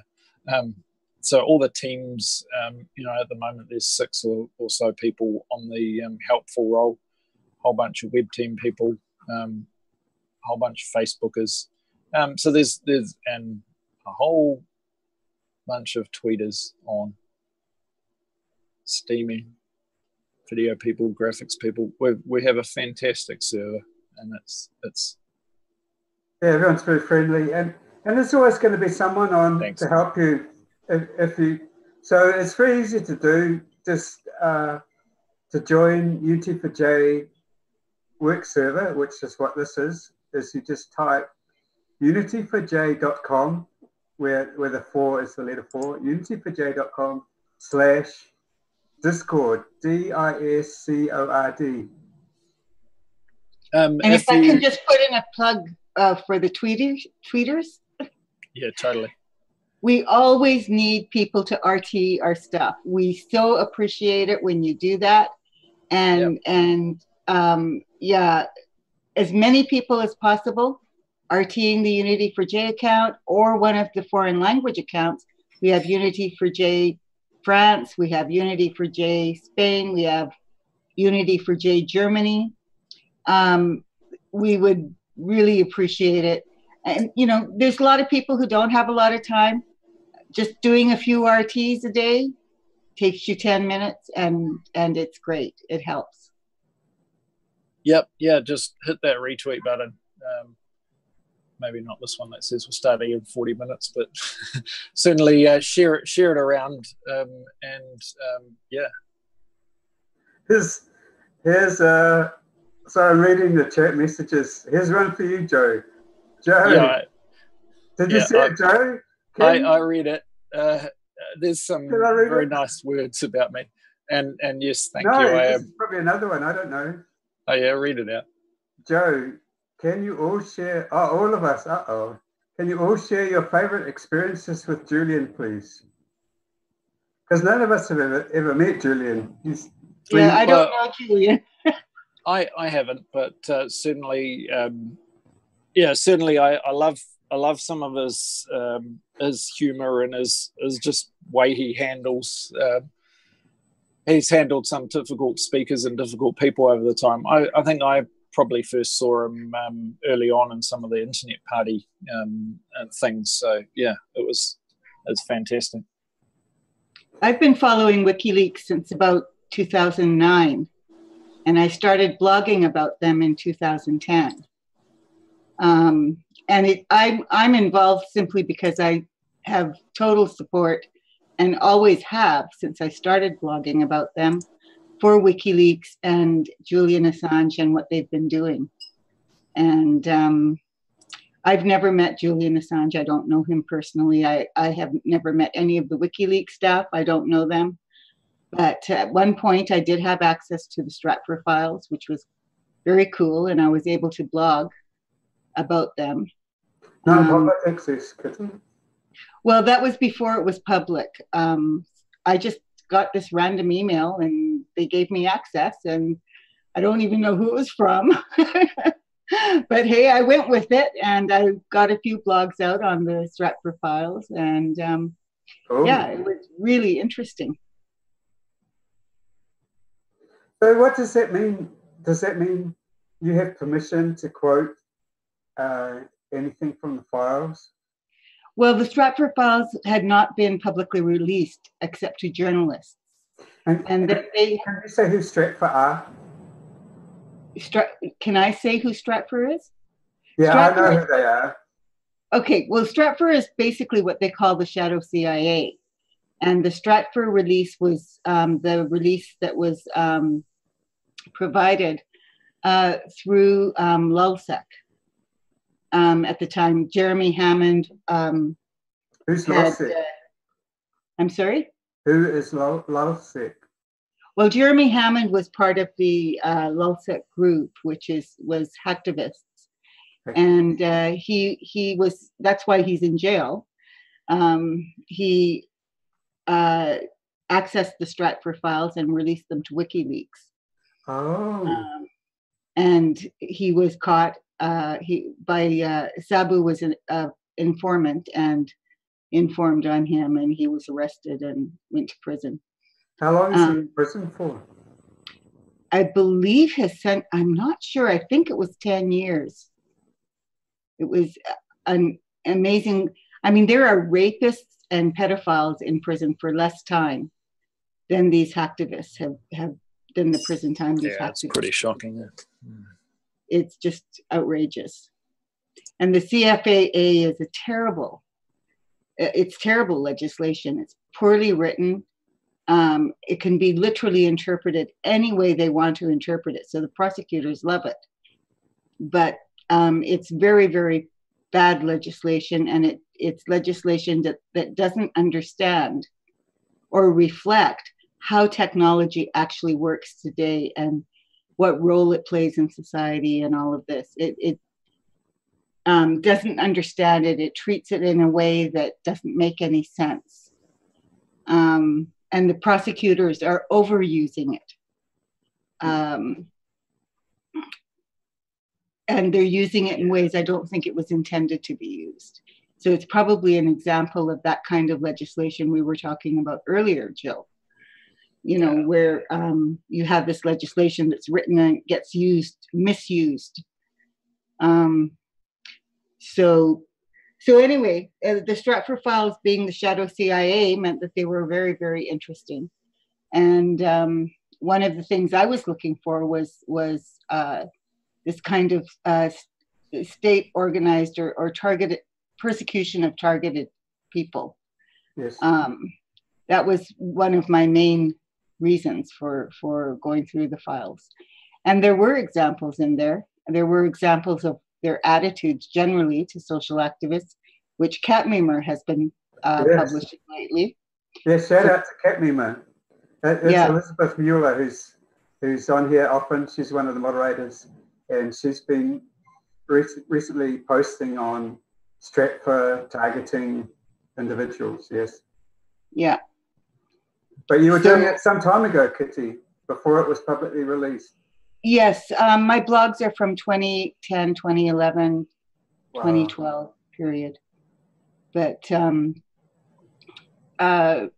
so anyway, that's basically my connection. But like I said, I'm not a WikiLeaks insider. I don't know the long-term activists. I've never met anyone. And it was just a peripheral access in the sense that, you know, I didn't have, I'm sure, you know, it was just, I was able to search, basically, that's it, right? Yes.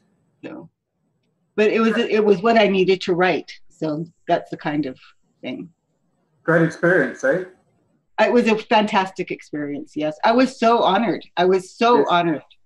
It was such a privilege to be able to do that.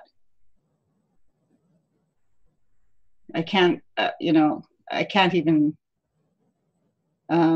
it's hard to express that, you know, but yeah, the blogs are searchable. If you search my name and Julian Assange or WikiLeaks, you'll see the blog posts. They come up pretty quickly because my name isn't really very common, so I don't think there's anybody in the world with my name, actually. It's good to be unique. Yeah. It's good that Julian Assange is not a common name if you're looking for Julian Assange stuff. Yeah, it just makes it easier to search. Yes. There's a downside and an upside to that. The upside is, or the downside is that there's never any confusion about who you are. So if somebody decides to say mean things about you on the internet, it's pretty easy to find those too. Yes. But the upside of having a common name is that you can basically bury yourself. Nobody will find you if your name's John Smith, right?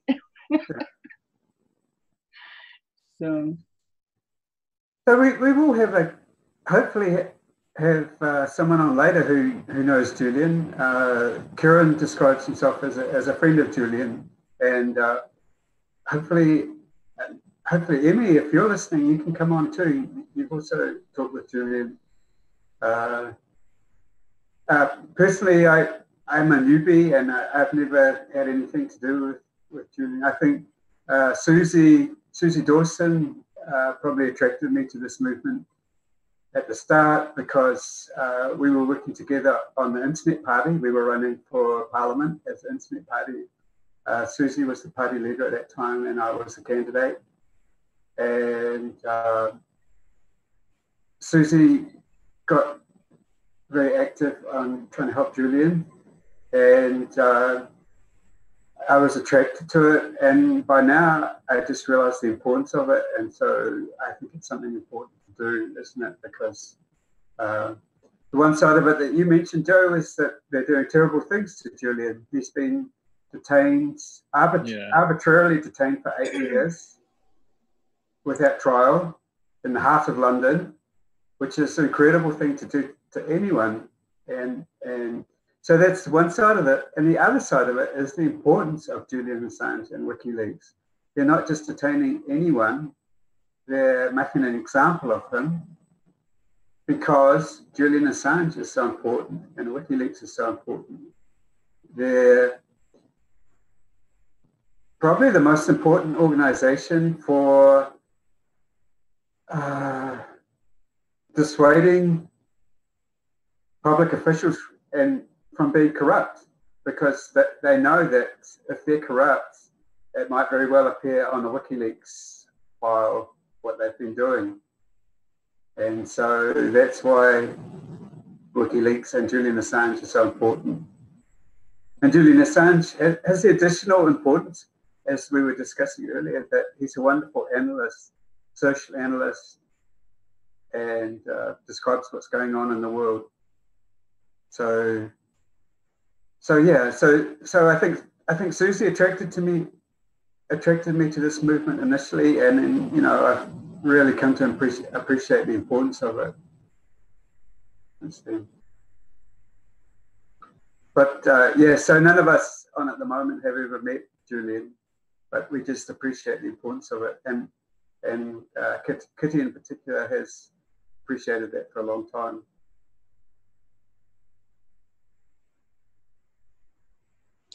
Yeah, for me, WikiLeaks has always been very, very important. When I first saw the Iraq war logs and I started listening to some of the videos and reading some of the articles by WikiLeaks people and by Julian Assange,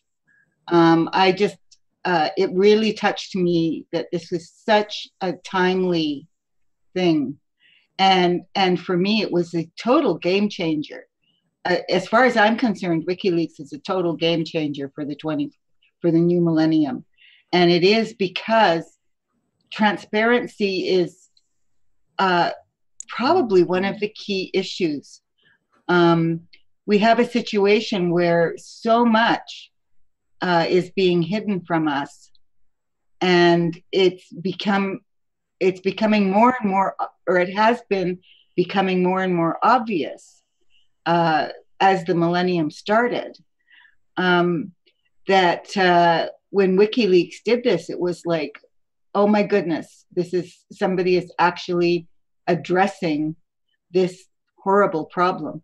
And it actually gave people who are persecuted already by the state more confidence in telling their stories. And the reason why was because the leaks confirmed what we were saying, right? Yes. So when you look at the Stratfor files... Excuse me, Joe, Jose is an attendee and needs to be promoted to a panelist. Sorry, Kitty, for interrupting. Oh, absolutely.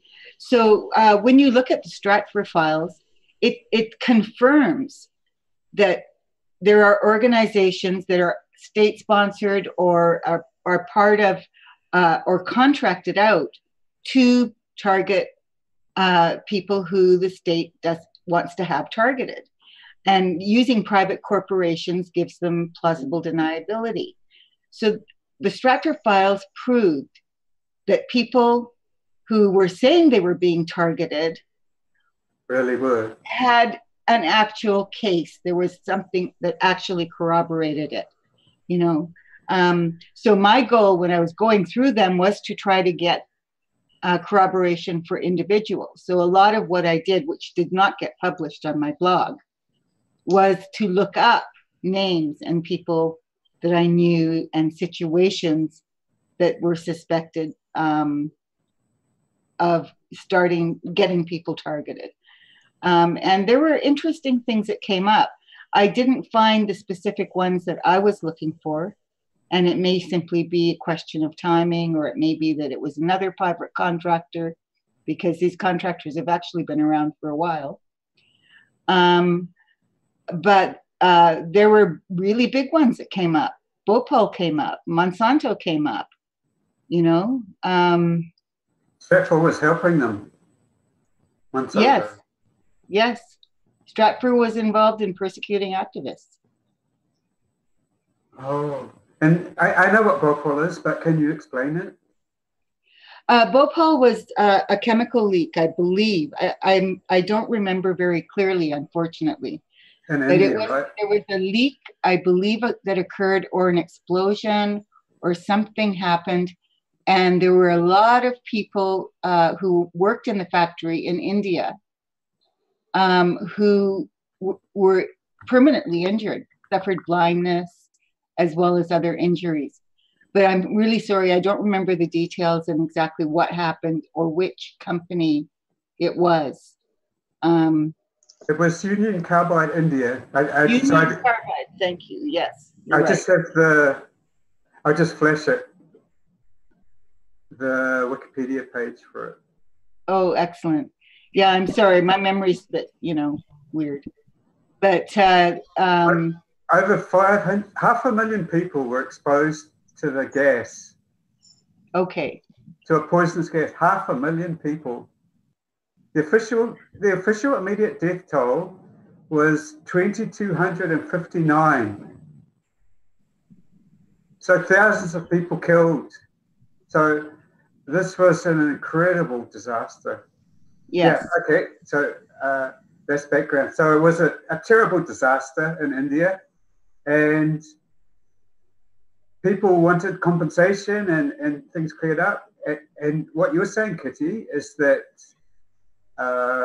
these private contractors, Stratfor, working for the CIA, were harassing those who wanted something done about it. That's right. And I don't recall all the details now. This was quite a while ago, right? That I did these searches.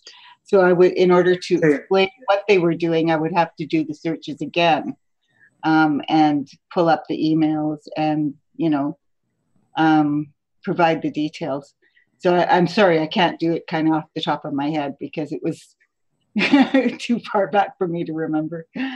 Wow. But those names came up. There were also situations where Stratfor did, there were emails about them monitoring certain individuals. I didn't know the individuals, but I emailed them anyway and gave them a heads up, I thought, hey, people should know, right? I would want somebody to email me and let me know and do those things. Yeah, that's fantastic. So there's someone in the chat saying they're working for Union Carbide at the time. Wow. Yeah. So that's a concrete example of the importance of WikiLeaks. One in Geneva. Yeah. Yes. Yeah. Anyway, we have Jose with us.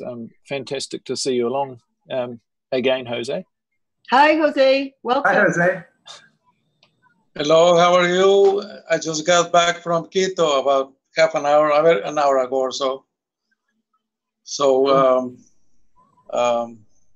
we're just starting in life again. Yes.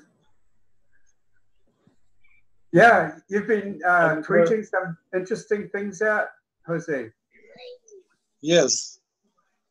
Well, as you know, there are more protests now, but not in Quito. I mean, there was one teachers' protest yesterday, and I happened to be going back home, and I was on the bus, and I saw the protest. So I got off the bus right away, and I went to the protest to make a small report, So I asked a few questions to the one of the leaders there. So he told me what the protest was about. So then I took the small video that I put on Unity for J. So, we are, I hope that this continues, but not, they are calling for a general strike. The teachers, the drivers, and I forgot who else it was. I think it was the agricultural association, something like that, for the end of the month. So there's probably going to be roadblocks. I think it's for the 29th of November. There's going to be, I guess, some roadblocks on the roads of Ecuador, but I don't know how many, how spread it will be. So the roadblocks are for teachers or more, or for who again? Sorry. Teachers, the drivers union. Yes. And I think it was the agricultural union also, the agricultural owners union. These are a small farmers union. They are usually, their business is dairy. So that's, they did make a protest about a week ago. So Lenin met with them, one of his representatives, but he fooled them. He promised them that he will resolve the problems, that the days passed and nothing happened. So they're, well, Lenin is like that, he's going to, tell them something that they want to hear, and then, sure enough, and as you know, 2 days ago, all the ministers for the Lenin Moreno cabinet resigned. So even Valencia, the foreign relations guy, and we don't know if he is going to keep him or not. But we should be knowing by Monday or Tuesday probably. Yeah. But it won't be more than the next week. It won't be. So, and but it's not a coincidence, because the ambassador was also replaced, which means, that Which ambassador? That they learned something, probably the rumors say that the Jurado, Eduardo Jurado, the ex-secretary general for the presidency of Lenin Moreno that resigned, they are saying that he might go as an ambassador, but has not been confirmed yet. So you're talking about the ambassador to London, right? Well, yes. Yes. Because, yes, that's the connection to Julian Assange. So just to step back, I'll say, Jose, that you're reporting live from Ecuador and you're sort of a citizen journalist, and your tweet stream is wonderful. You're telling us things about, it's incredible turmoil in Ecuador. There's so much going on. And it's important to Julian because he's stuck in the embassy, Ecuadorian embassy in London, and the new president doesn't support him. He wants to get Julian out of there. And that would be illegal to do that. But what you keep reporting is that this president keeps doing dishonest things. Yes, he doesn't care about the law or the constitution or nothing, he doesn't care. Because he has said that, as I have reported several comments that he has made, that he does not care about the country or the government. So he has made several times that comment. So that tells you this guy, he doesn't care what people think about all the things that he does, because, he feels protected. Does he say that? He's protected. That's why he does it. Yes, the first time that he said was that he did not care about whether he was the worst president in Ecuador. He said that. That was one of his first comments. And then after that, he said several times that he didn't care about being a president, he didn't care about the government. So he has said that. So, he doesn't care. Why does he say that? because truly, you know, I think what he's trying to say is that he went to become the president on a mission to radically change the directions on which the Ecuadorian government is going, you know, to the right. That means to the right, pro-business, sell everything, you know. That's the message. Sell everything, privatize everything. So that's what he's trying to say, you know. And he doesn't have support from the people of Ecuador for that. Right. The polls, he is getting worse on the polls. Now he's down by 62%, close to 62%, you know, rejection, or, you know, people are not approving of his. Yes. So he's going down on the polls by the day, you know, but he doesn't care. He has said that he doesn't care. Remember when W. Bush was president during the? He said the same. He didn't care about the polls at that time. The American people were on the majority against the invasion of Iraq and all the things that he did, but they don't care, you know. They are there on a mission. Hashtag not my president was trending, and a lot of people came to New Zealand from the States saying, I can't stay in this country any longer with Bush. We got a good few people then. But so yes. Jose, so he's boasting. He's saying he can do what he wants. Yes, exactly. Yeah. In other words, that's what he's saying. You know, he doesn't care, so I'm gonna do whatever I want. So you know, I hope that the protests keep increasing so that he's you know, that we overthrow him, because that's what we need to do now, overthrow him.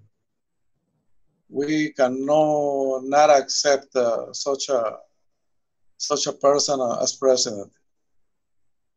But you know, the media backs him up. You know, our vice president is on hunger strike, and you don't see a single word on all the papers and the TV or radio. Nothing. They, you know, as if he didn't exist.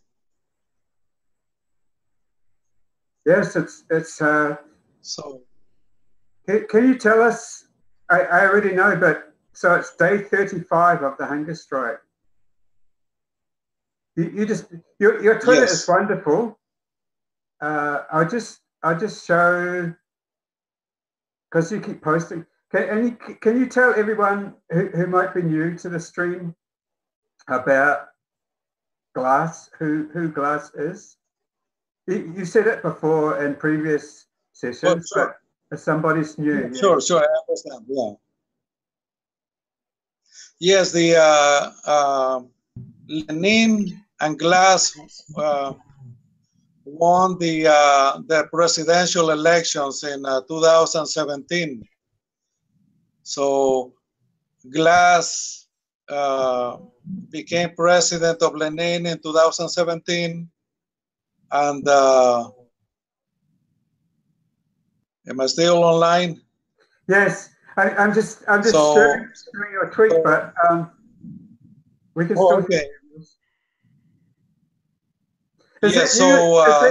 Can I ask Jose? Sorry, because Can you see the tweet that you did? Can I ask? Is that you? Oh yes, I do. That's you. Yeah, that's me. Wow. Yeah, this is wonderful. Yeah. I'm always hiding my face. I was walking back and forth, in front of the presidential palace. And people were just, some foreign tourists did recognize Assange. So, they would say, oh, that's Assange. So, so I was saying that, so Lenin jailed Glass because Glass was on his way to make all the changes that he has made and going.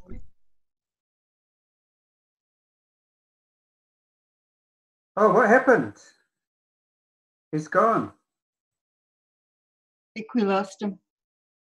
I'm sure he'll be back. Yes.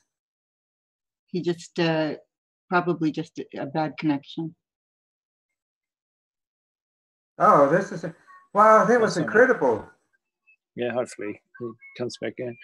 But yeah, just once again highlighting. He's back. Hi, Jose.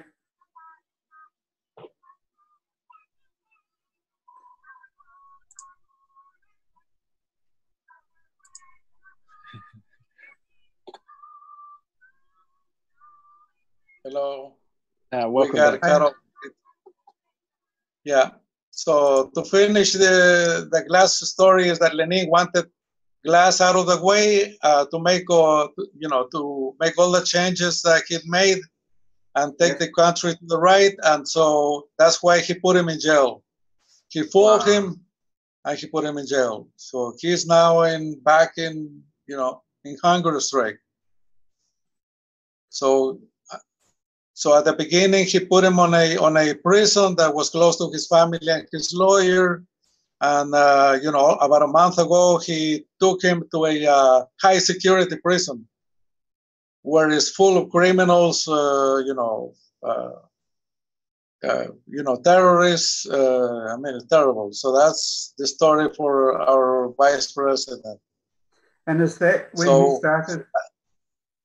About a month ago, he was transferred to the other prison. And is that when he started his hunger strike? Yes. He started the hunger strike because they moved him to a terrible prison. So at the same time, almost at the same time, a few days before, Lenin put a politician that was involved in the assassination of a whole family.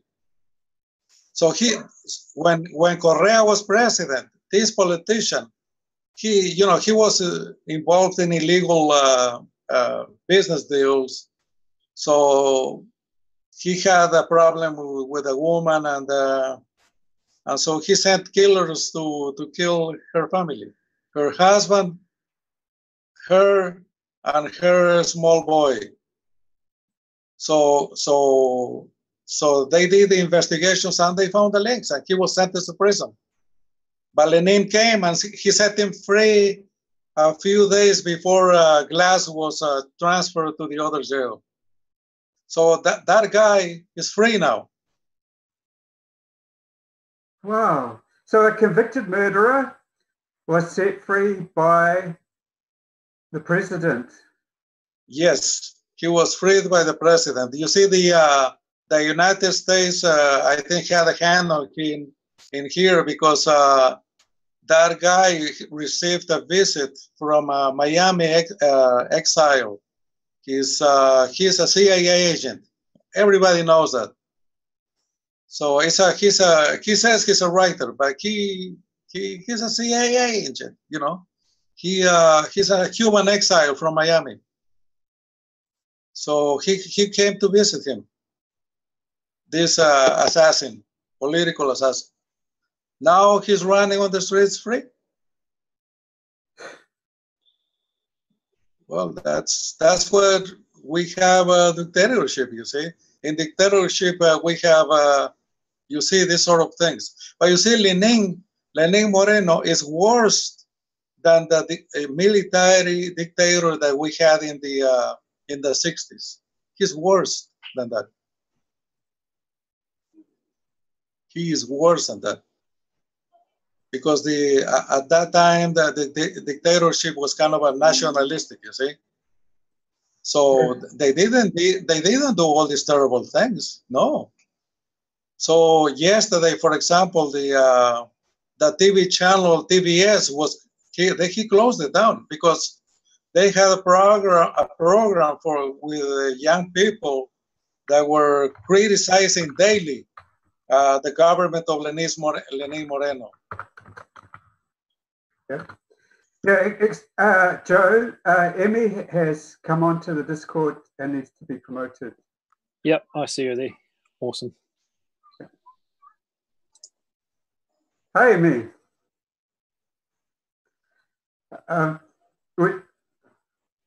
You're muted, Emmy. Can you hear me now? Yes, hi, Emmy. Hello, good evening.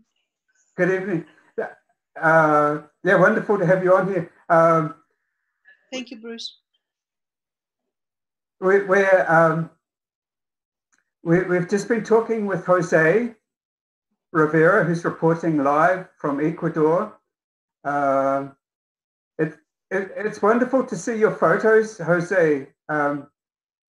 So Emmy, we're appreciating what a terrible situation it is now in Ecuador with the new president. Actually, you retweet some of Jose's posts from Twitter, don't you? You're very familiar with them. I'm very grateful for the reporting that he does from Ecuador or any information that we get. Particularly, many of us do not speak Spanish, and to have such live reporting is very much appreciated here in the UK. So thank you very much, Jose, for joining the movement. And let's hope you'll be with us for a long, long time. This is a long journey. It's not something that will finish tomorrow. So very much appreciating everyone who is willing to pull their weight and raise their voice in defense of Julian Assange. So thank you. We also have a number of Ecuadorian... Well, it is my human duty to do that. You Fantastic. see? Yeah, that is because the truth. We must remember we are humans and we only have one planet. We are the only human species is we. Now we must defend whoever it is that is being abused by governments or or any institution. It is apparent that the elites make these laws, but they don't obey them. You see, they make these laws so that whoever is opposing them, they apply it to them. You see, because, for example, if the government wanted to put me in jail, there is very little I could do. You see, because all the judicial system is being controlled by them, and so that's why I worry that when the case of Julian Assange comes to the Corte Constitucional or Supreme Court, that we should not be surprised if they give a judgment that is not favorable to what the lawyers for Julian Assange are asking. So, but it all depends, I guess if it's from pressure from the outside, it's important, That's why, there should be, people protesting outside of the Ecuadorian embassy. Because that is very important, I think. So, so I hope that, that helps, in the judgment. I just tweeted about, I think it was 2 days ago, that the Maria Espinosa, who gave Assange the citizenship. she was interviewed by France 24, and she mentioned Assange. There was a little segment that his human rights should be respected, but she didn't go that farther than that. But for the first time, she said that Lenin Moreno knew about the decision to give Assange the citizenship. This is the first confirmation from her, because she had been quiet up to now. So she is confirming now that Lenin Moreno knew that Assange was going to become an Ecuadorian citizen. Why is that important? So, because until this point, nobody confirmed, because they had been saying that they had been trying to suggest that Lenin Moreno didn't know about the decision to give Assange. I don't know if you remember, we talked about this some time ago. And until this point, we didn't know whether Lenin Moreno, had agreed to give Assange the citizenship. So now we know, because Maria Espinosa said 2 days ago that he did. He did know. So, so that, and another thing to emphasize, that I think that she gave that interview to France 24 because she's feeling the heat now from the right-wing party that wants to take away the citizenship. Of Julian So probably Lenin is also feeling the pressure, because as you know, Lenin is also a right-winger now. So there must be something in the background that is happening, because if you see, Maria Fernanda Espinosa comes 2 days to make this interview about Assange. Yeah, yesterday, Valencia resigns. And also, on these 2 days, yes, the ambassador to the Ecuadorian embassy in London, it's terminated. It's too much of a coincidence, you see. So something is happening in the background. The ambassador something is happening. The ambassador was very helpful. Yes. To Julian. Yes. Yeah, that's what Assange's lawyer, Ecuadorian lawyer, was saying, that he was, he knew all the problems, and everything about Assange. Now it's starting back to zero again. And probably the next ambassador is going to be very unfriendly. Yes. Yes. So yes. Jose, you talked about it's important that people do a vigil outside the Ecuadorian embassy in London, and that's why it's so wonderful to have Emmy on, because Emmy, you've been doing vigils for 6 years. Is that right? 6 years? That's correct. If I give a little bit of background? Can you hear me okay? Yes, it's great. When first Julian Assange entered the Ecuadorian embassy, it was on the 19th of June 2012. Immediately, a few hundred people camped out on Hans Crescent. Hans Crescent is the name of the street where the Ecuadorian embassy in London is based. And these people came from all walks of life. Some of them stayed overnight. Some of them were just coming during daytime. And they kept a constant presence on the street, creating a small community. Some of them were from Occupy London, which at the time was quite an important social movement, although in very small scale compared to Occupy elsewhere. But yet there was a presence there for all the way till August 16th at least, when Julian Assange was granted political asylum. The day before was a quite dramatic experience because, as we know, the British police attempted to storm the embassy. Really? To apprehend him. That was the evening from the 15th of August going to the 16th of August 2012. About 3 o'clock in the morning, I watched the events.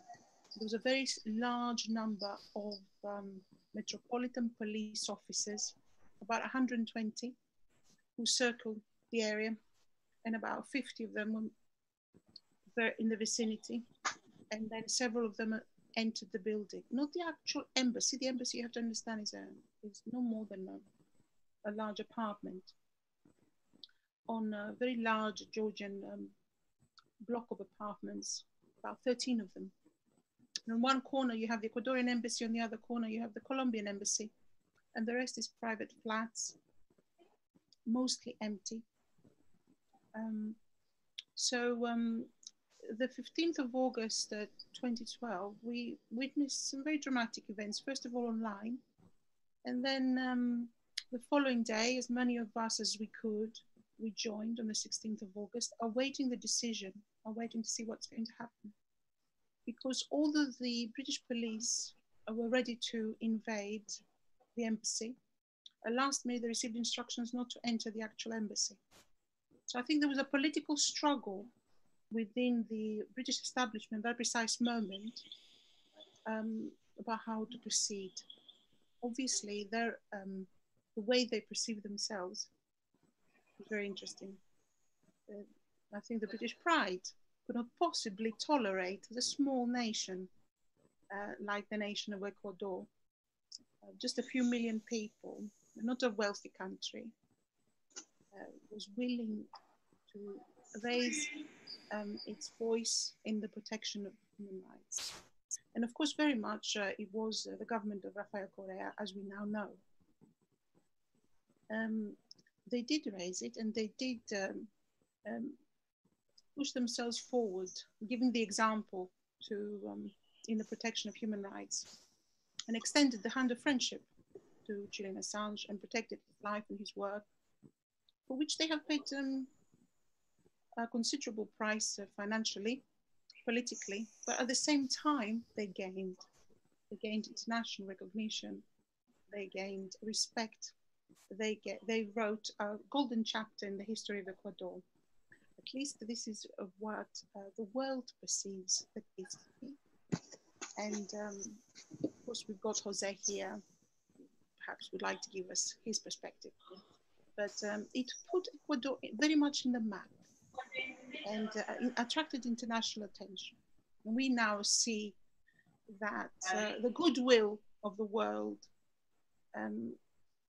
is extended to Ecuador.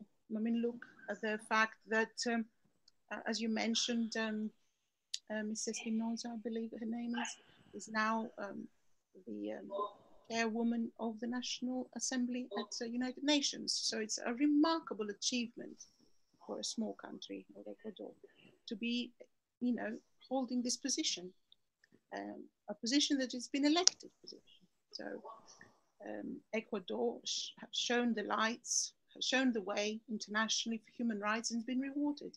I'm sure it's been rewarded in many other ways politically. So it's something that Ecuadorian people must be very proud of, and that indeed, if they have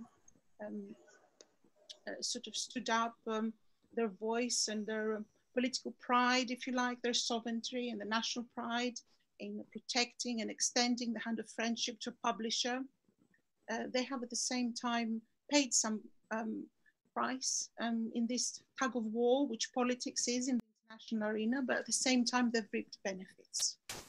And there's nothing better than goodwill internationally, particularly for a small country. So We witnessed those events in that summer. And starting from that point, as the crowds dispersed, some of us continued to go as a meeting point to get together and exchange views about Julian Assange, about the case, about how it was progressing, and at the same time develop solidarity. A number of people I've spoken before had taken part in other solidarity campaigns, and they led the way, whether they had experienced solidarity with the Irish, solidarity with the Chileans, solidarity with many other human rights campaigns that exist in the UK. And we've continued ever since. Some people come, some people go. There's been a constant presence there for the last 6 years. Originally, the vigil was going on 3 hours a day, every day, 7 days a week.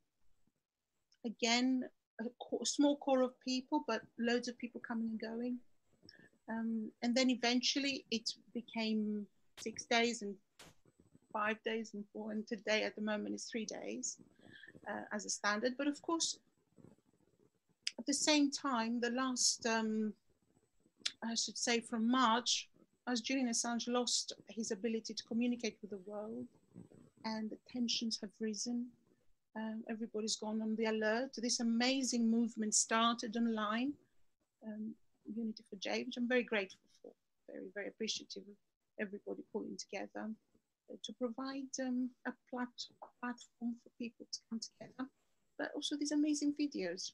You know, it's so wonderful to see and to hear people that share your feelings and share your perspective. So I'm very grateful for that. It's very inspiring for us, and we've had some people come and join the actions outside the embassy because of those videos and because of this open expression of solidarity. So we're very grateful. But I also have to say, we're not the only group. Loads of people go and stand on their own. They may not know about organized group. Just go, they come.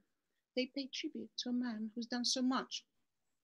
And they do so, you know, all the time. People go and take pictures outside the embassy, and we witness it. We sit on one side, you know, with banners, and every time we go, there's someone who will stand there, or a family that will stand in front of the balcony, take pictures, talk about it. Sometimes they'll be shy, they will wave at them. Sometimes they'll walk over, we talk. You know, we're talking to strangers, complete strangers in the street. But sometimes they're too shy, they don't want to just wave, you know, thumbs up.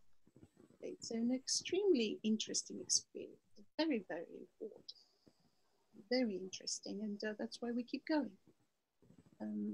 But let's put in perspective, this is all that there is. It's just standing there with posters, banners, and giving leaflets out, making people aware for the short time that we are there. We've had difficulties establishing a present 24/7 this year through the initiatives by Kieran O'Reilly and others. It has intensified, and more people now get involved. And of course, the Ecuadorians, the local Ecuadorian community in London, very much supports Julian Assange and comes and mans the vigils. They do their own, or they come and join us. And Catalonians came, for example. They organized their own thing. They came en masse. They did a wonderful, wonderful vigil there. And more people are willing to come out and show support. So here, this is where we are at the moment. There's also some tension, I imagine, at the moment with events quickening around Julian.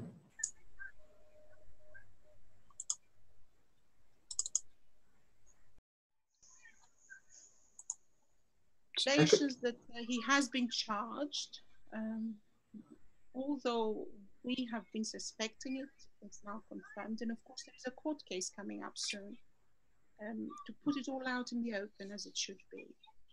It's extraordinary that this matter has been left to fester. We should know, and he should know.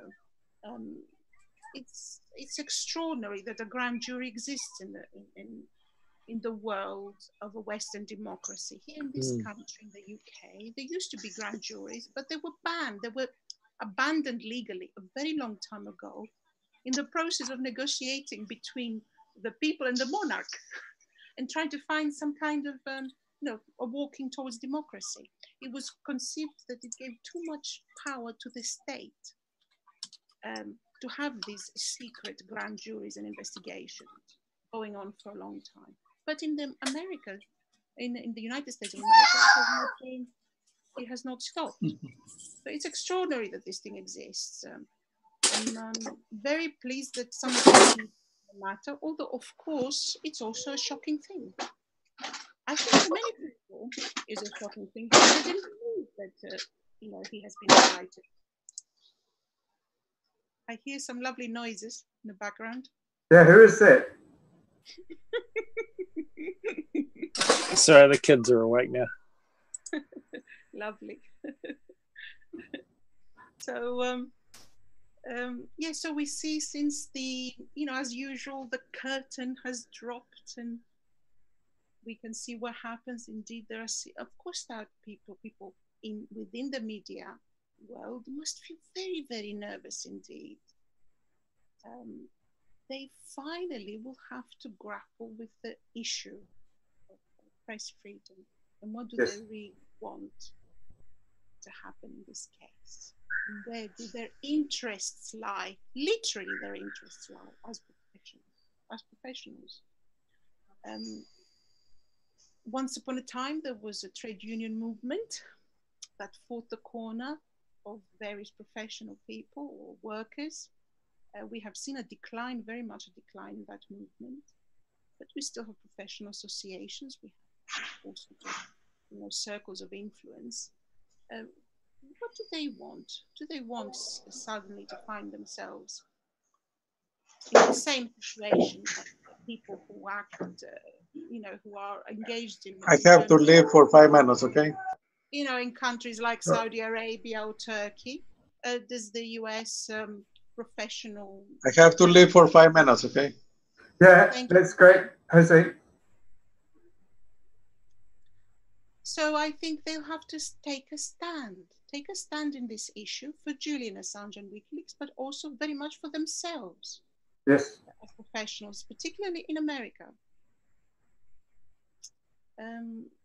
So I have been reading with great interest the huge number of supportive editorials and individual journalists speaking up, and it's very heartening. Yes.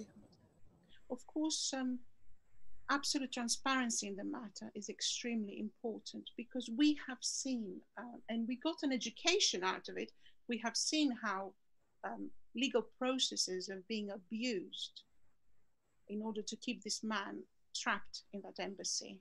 We've seen it with the Swedish case, a very long period of an injustice, a terrible injustice, and how a legal process was used and abused to curtail the operations of WikiLeaks and prevent his own development as an editor. Of course, they didn't succeed, but still, this had an adverse effect on the organization for sure. We've seen it in front of our eyes, and we kind of wonder, what next? We have to keep our eyes open. We have to remain realistic and learn from the process.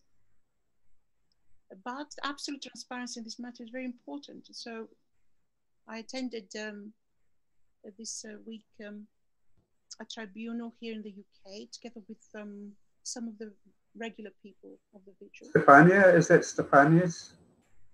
That's correct. Yes. Stefania Maurizi, the investigative journalist from Italy. She works for a newspaper called La Repubblica. And for many years now, she's trying through Freedom of Information access request to get to original documents and information regarding the Julian Assange case, first of all. But now she has expanded her inquiries to find information about other WikiLeaks journalists, Sarah Harrison, Joseph Farrell, and Kristen Kraftenson. So extremely interesting to see how a single journalist, and she was indeed, you know, remarkable. It was, we didn't have any British journalists present other than the WikiLeaks journalists present covering the event. So it was a number of us, the members of the public, obviously the full scale judges with her assistants and the clerks of the Can I just interrupt for 1 second, Emmy? People are complaining in chat that your volume is too low and they really want to hear you. So if you could turn up your volume a little bit, that would help. Is that a bit better? Perhaps a little bit better. Perhaps that would help. Thank you, Kitty. Thank you. Okay. So yes, we attended. It was very interesting that there were no British journalists that I recognized present reporting from the tribunal. And it's her efforts are admirable. Yes. Stefania Mariti is doing a great favor for British journalism, for international journalism, attempting to prise open the oyster that British administration, British government is holding all the information under very, very tight control. You have an official Secrets Act in this country. You have very, very tightly knit society establishment that, you know, gentlemen's agreements, all school tie groups that protect each other's interests, and everything is done and arranged behind closed doors.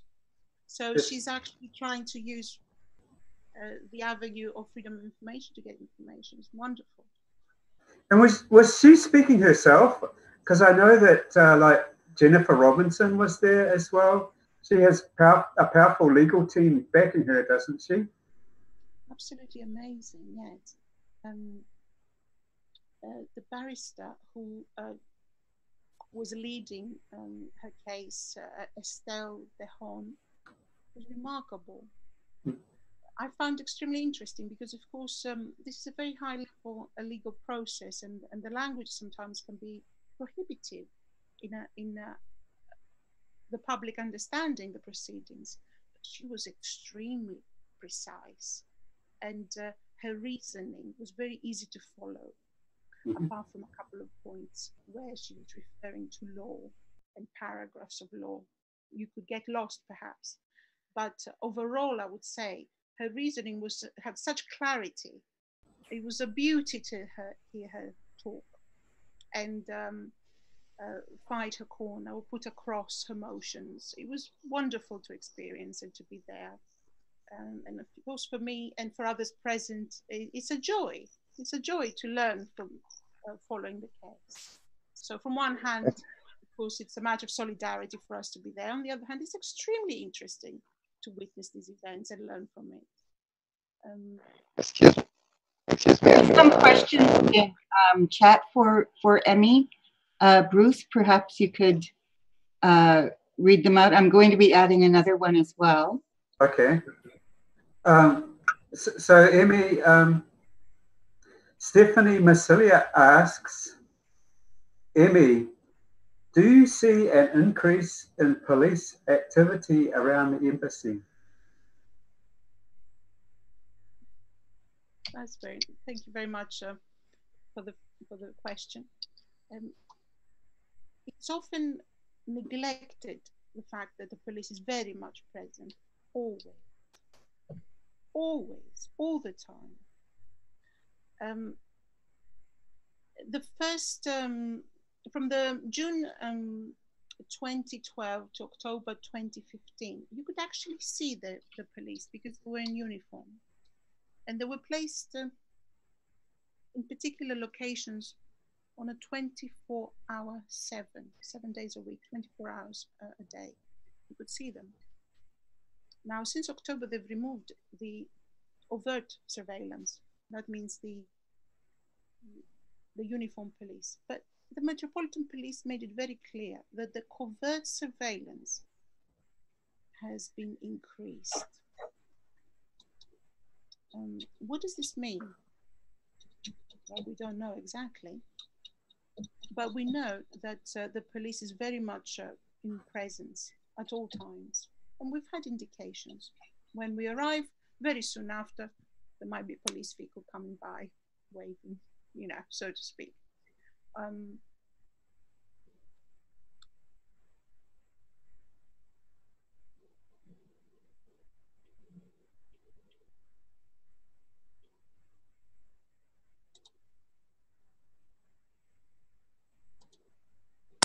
So she just frozen there, maybe.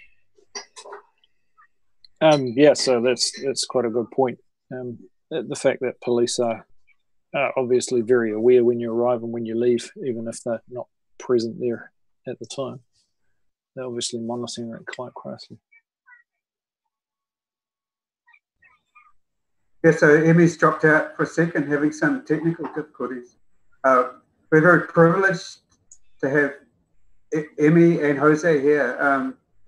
Jose very bravely reporting from Ecuador, where people are arbitrarily detained and the police can come along at any moment. And there he is out in public with his banner supporting the vice president who's in jail, and also supporting Julian Assange in public in front of the presidential palace, I believe. So that takes a lot of courage, and that's wonderful. And wonderful to have Jose and Emmy, who's just been on and hopefully will come back, has been a vigilist supporting Julian, as she was saying, since June of 2012. So 6.5 years. And Jose's back. Hi, Jose. There's a question for Jose in chat as well, Bruce. Okay. Yeah. So hopefully Emmy will come back, but we'll see. I'm not sure if Jose has sound or anything like that.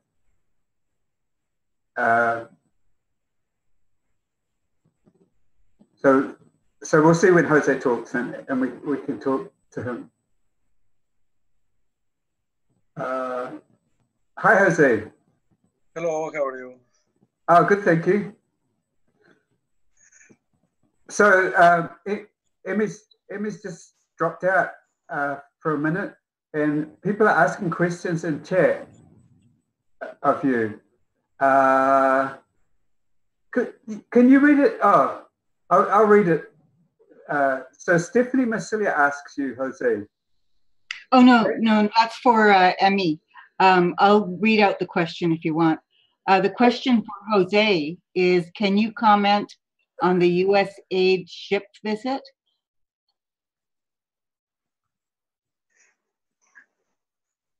When was that? Is that today? I haven't seen that. I don't know. The person didn't explain. The rest of the questions are for Emmy. It said, one of the comments said a US aid ship, USNS Comfort, hospital ship, departed Norfolk on 11th of October for an 11-week deployment and has been to Ecuador, Peru, and Colombia. Yeah. Yeah, I remember that. You see this was a setup that here you can see the U.S. influence in the Ecuadorian government. You see, they have a hospital, a good hospital, in where the ship went, the hospital ship went, but that hospital was cut off from financing in the last few months for no reason. So after the visit, we did notice that this was prepared. You see, this was a show, you know, that they had set up so that to make the United States look good. Because it is incredible that the citizens of that city have a good hospital, but it ran, you know, in disrepair because for no reason. So they bring the ship to a city with a good hospital, and they but it's also one where they've got a good embassy where they can that sounds like a set up by the US, just yes, coordination. Yes. Bruce, the last question by Stephanie is also for Jose. Sorry, it was my mistake. Yes, another question for you, Jose. Okay. This is also from Stephanie Masilia. Can Jose say something about the embassy renovation and the director of the office who issued the announcement? That's a good question. Well, at this time, as I have been saying, they have prepared this show, because that's how I call it, a show, a media show. So they have, and also they have been preparing this for some time, and I think that all the changes that they have done in the past 2-3 days, they all come. They coincide and they all point in one direction, to make Assange at the embassy, life at the embassy, more difficult. Yes. So these changes at the embassy are geared towards that, because you see that these changes follow the creation of the protocol. Yes. So they, all these coincidences just point in one direction, to make Assange's life at the embassy more difficult. Yes. Excuse me, Joe. Emmy is back and needs to be promoted again. Yep, done. I've also invited BB Honeybee, who is in chat wants to join us. Yeah, go for it. Yeah. Certainly, if anyone does want to join us, and you're around, the link to join us also in the WikiBees channel on our Discord server, just up the top in the title. So. Although we are due to finish in 3 minutes, I mean, we can run over. Yeah. No, great. I do have to head off shortly, but certainly we can continue on as long as needed. Yes. Welcome back, Emmy. I'm waving, but I don't have video on. Bruce, there's 2 questions for Emmy from Stephanie that are just above the question that she left for Bruce. Okay. In chat. I put them in chat, just above the question she left for Jose. So they should be in chat here if you scroll up. Yeah, the first one is, Emmy, do you see, no. The second one is, Emmy, we ask if Emmy has met Julian and how she came upon WikiLeaks. That was from Stephanie. I came up upon WikiLeaks with the collateral murder video. That was the first time I heard of them, and was very much taken with the video. Of course, we are all familiar with what happens in warfare. It was a shocking thing to see it live, and it caused quite a stir in the UK at the time, because the UK people were very much against the Iraq war. They marched, 1 million of them, in the streets. Priests in the churches spoke.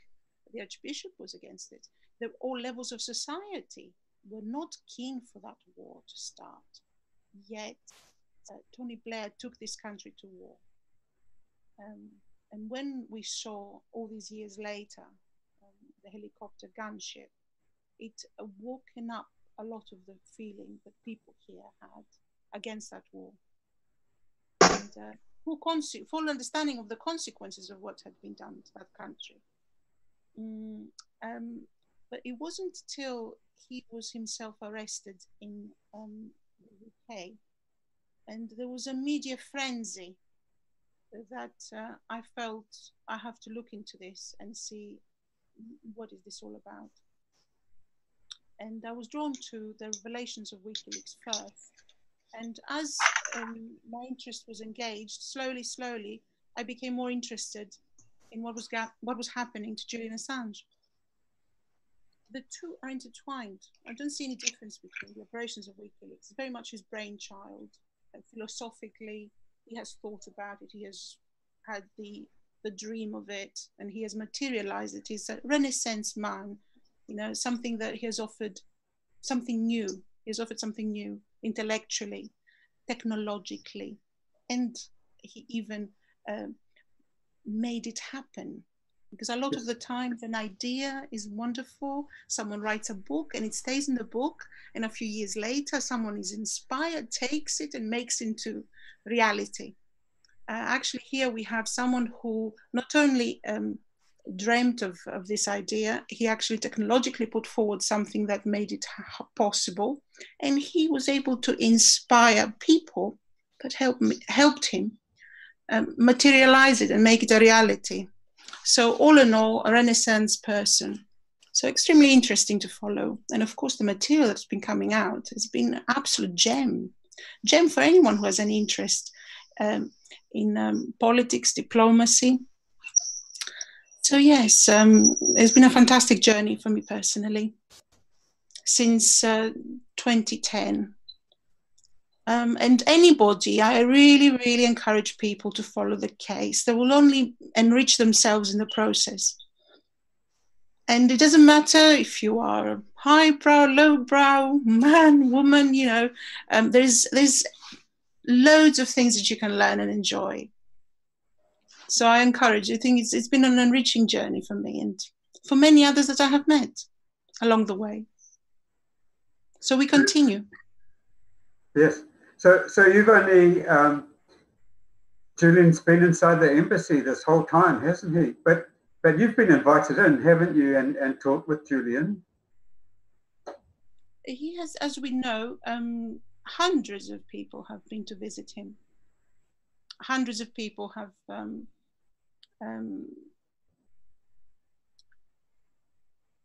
you know, managed to make his extremely difficult stay a little bit better, a little bit interesting. And there would be hundreds and hundreds and hundreds more who would love to be able to visit with him, to work with him, and to contribute. But of course, he is very much a detained person. His freedom is curtailed to a great extent. So someone going to see them suddenly becomes news, but surely not my case, not in my case. It was a very simple visit. I guess a matter of curiosity. I certainly enjoyed it. It has helped me see that, as I've mentioned before, in this Reconnect online vigil in March, I understood that he's a human being, just like me, just like you, and just like anyone. You know, one head, two arms, two legs. He's just like us. He's just like us. He's a very intelligent man. And of course, meeting him face to face makes you realize all that you read is not true. You know, here I had a man on a pristine shirt, absolutely beautifully presented. Some of the reports that you read, you know, they like to drag down his appearance or his lack of care. He's a man who's detained under very difficult circumstances in a very small area, yet he makes the effort and he has the strength to keep going. And I certainly enjoyed my visit to an extent, because it was nerve-wracking, absolutely nerve-wracking, to be walking into a building that is, you know, guarded by police who stops you in the way and asks you, where are you going? And my own personal experience from my times in Greece and the stories of my family who experienced the dictatorship in Greece is not very positive about the police. Because we've experienced it. So my father was in jail for 2 weeks, incommunicado, and others. It wasn't unique. It wasn't unique. So we're a little bit cautious of political involvement of the police. And to my mind, it's absolutely crystal clear that the involvement of the Metropolitan Police and any other law enforcement agencies in the case of Julian Assange is political.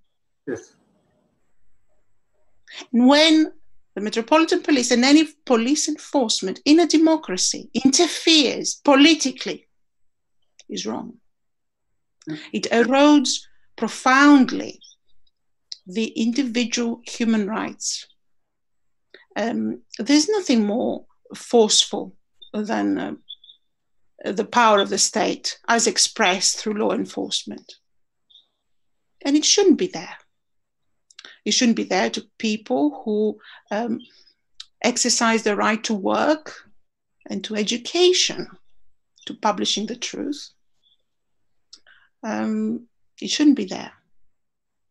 It's a great, great disappointment for me because I view this country very positively. I have lived very comfortably here for many, many years. It has been a great disappointment to see. And of course also rather annoying considering that, my family pays taxes and look what they're doing with them. 13.2 million pounds. It's a scandal. And that's only what we know. It's up to 2015, isn't it? That was the cost, that's right, only of the overt surveillance, as they call it, which means the presence of the uniformed police, 13.2 million. And only from 2012 to 2015. 19th of June to the 15th of October, 2015. Yeah. So, and all along the same period of time, there was a covert surveillance for which we have no idea the cost of. And we know from that point onwards to today, that covert surveillance cost has increased because the Metropolitan Police has told us they've increased the covert surveillance. So the cost will go up as well. And we have no idea what the cost is. And I don't know about you, but when someone keeps something hiding, especially as far as public finance is concerned, it's quite a lot of money, possibly even a lot bigger amount of money than what they spend on the overt policing. But we don't know what that is. I'm so sorry for all these interruptions. I really am. I apologize. Everything that you've been saying has been so fascinating. I just wanted to let you know quickly, Bruce, that Bibi is arranging to come into the Zoom session with us. And she should be here. I'm so Thank sorry. You very much for giving me the opportunity to talk, and I wish you every success. Oh, it's wonderful to have you on, Amy. Yeah, and we're so grateful. Some of us, I'm quite new to this, but you've been doing it for so long, and it makes such a difference having a vigil out there. I must say again, and I mentioned that before, I'm by no means the only one. Yes. It just happens that I'm online and I'm able to do this today, but there are actually dozens and dozens and dozens of people who do far more than I do, far more important, who are there, a lot more than me. And this is not to undermine myself. Everybody contributes what they can. And I wish you could see, but I'm sure with years to come, more and more people will be able to give their testament online and share it with others if they wish to. So. Yes, I'm sure you're being modest. So you keep doing what you're doing. You're doing a great job. Yes, I'm sure you're being modest, but it's also very helpful that you post on Twitter and you post colorful banners and the wonderful, almost celebratory scenes, sometimes around the embassy, the music and everything. all of it adds to the consciousness of Julian, and it's very helpful. So thanks very much. Yes, we really appreciate the updates that you give constantly, and I keep a very close eye on your account because you are so on top of things in terms of what is going on and what is important. So it's really appreciated, Emmy. Thank you so much. She may have left us. I don't know. Her account is her picture is frozen. That happens when you lose bandwidth. And my system, when that used to happen to me, would just reconnect automatically. But it depends, I guess, on how quickly her bandwidth comes back. Oh, okay. So yeah. She's partly connected, but not completely. Yeah, so it sounded like she was trying to say goodbye as well. So maybe we're also over time a little bit. So we should be heading, and Joe has to go. So we should be heading towards wrapping up. But I don't have to go anymore. But it's all good. Yeah. All right. Yeah, Bibi is coming online, Bruce. Just to remind you, she should be here soon. I've given her the link. So. Yeah, we should keep this to reasonable schedule, I think. Yeah, so, she said she's just setting up her Zoom, so she should see us soon. So, Bibi's been boots on the ground in front of the embassy as well, and she made a comment about an update regarding the situation overnight. So that's why I invited her in, so she can talk about what's happening right now, overnight, and today.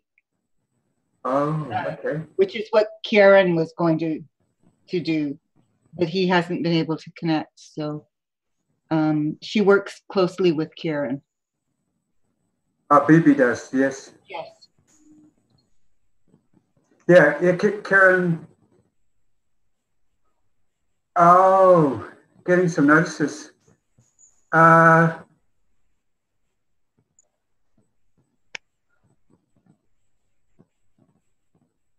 Oh, okay. So yeah, Karen hasn't been able to go. So are there any more messages from the chat? And Jose. Yes. How do you see the situation evolving in Ecuador? It just amazes me how quickly everything went downhill. Yes, they have accelerated the changes that they set out to do. I think that they have accelerated the changes because they see that the opposition is growing, and so I'm just assuming that they don't want to get to a point where they will not be able to do more changes, you see. So I think that's why we are seeing all these several things at the same time. In fact, this week, in all this week, someone from the government began to run like a psychological operation on.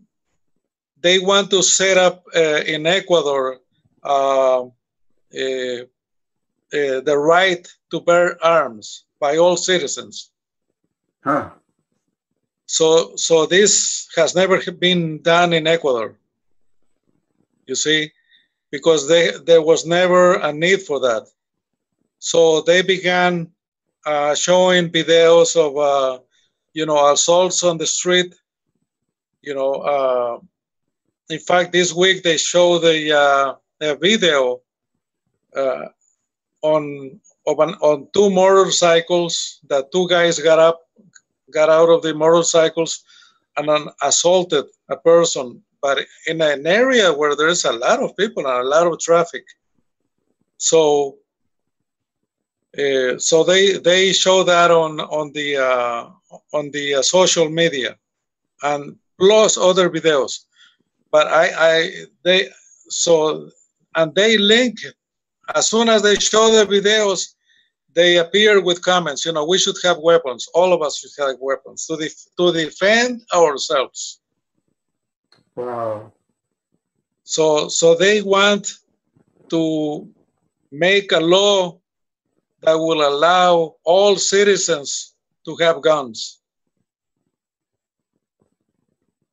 Which is very different to the past in Ecuador, to the right now, yeah, because right now the people who are allowed to have guns are, if you are a rancher, yes, you know, you have to demonstrate that that there is a need for your security to have a gun, and it's not easy to get a gun permit.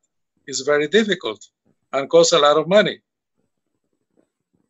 So, you know, someone in the government wants to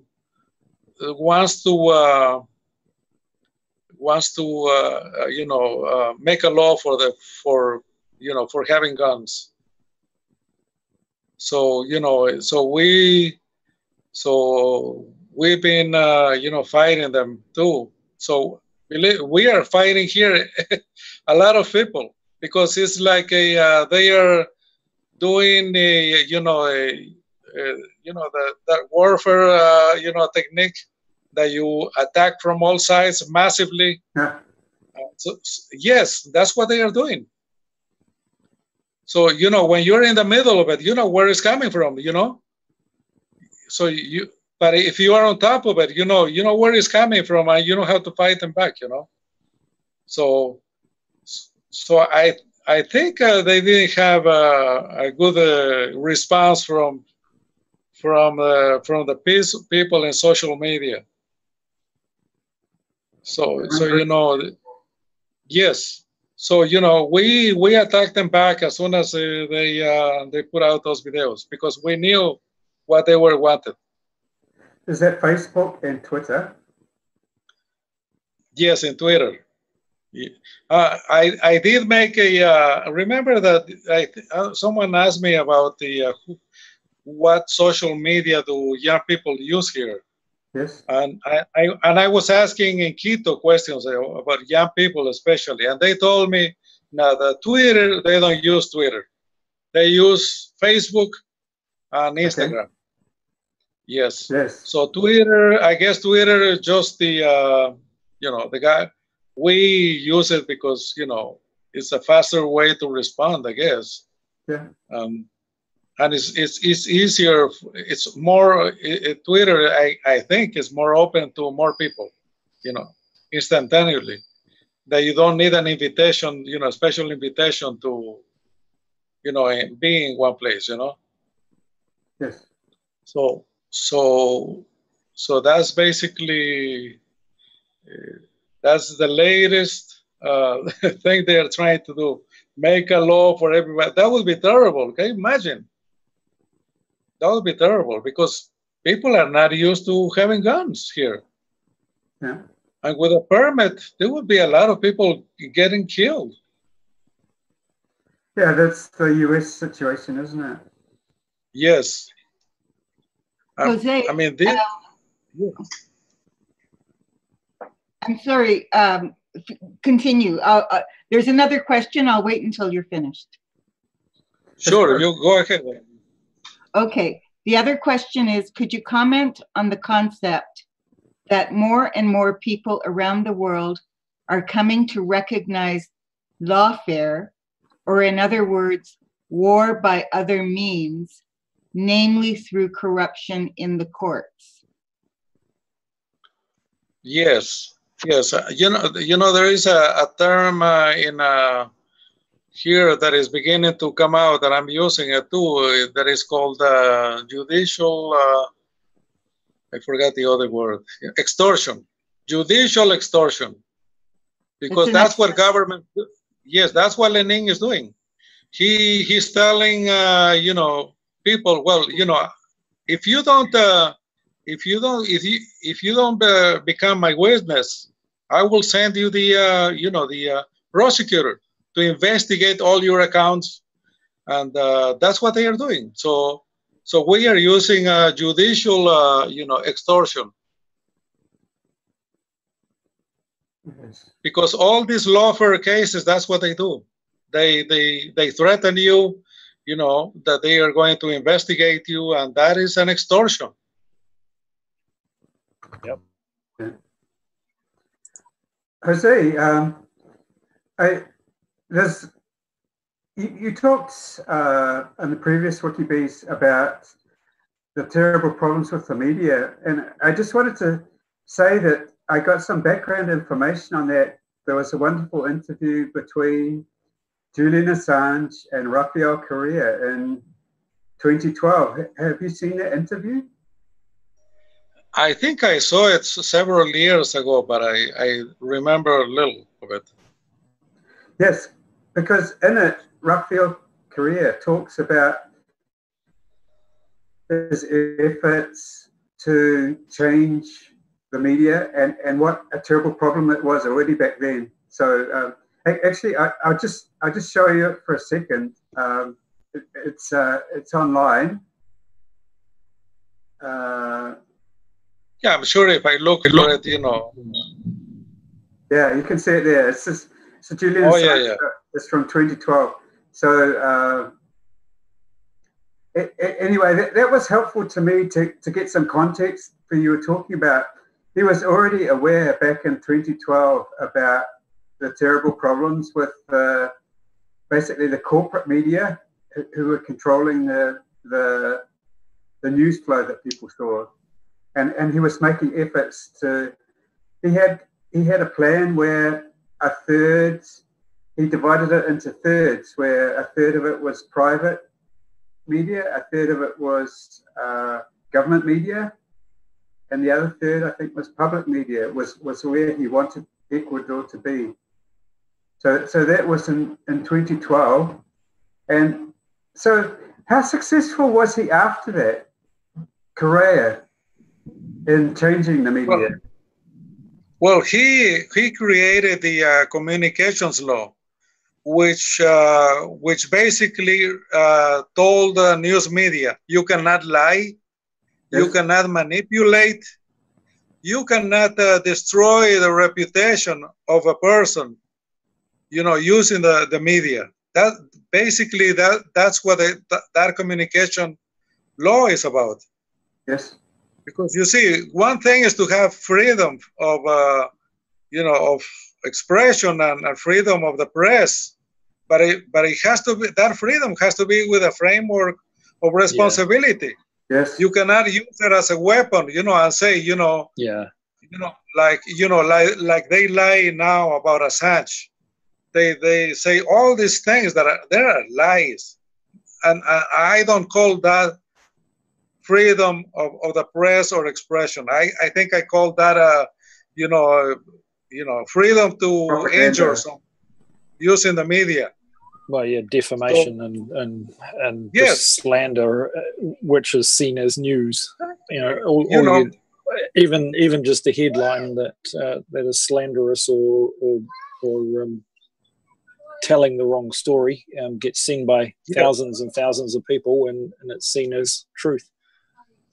Yes, but when I was in Quito now this week, I would go by the newsstand where they have the papers. You see all the different papers from the country. There was nothing, absolutely zero on glass hunger strike. Nothing, but nothing. No criticism of all the things that Lenin is doing. Nothing.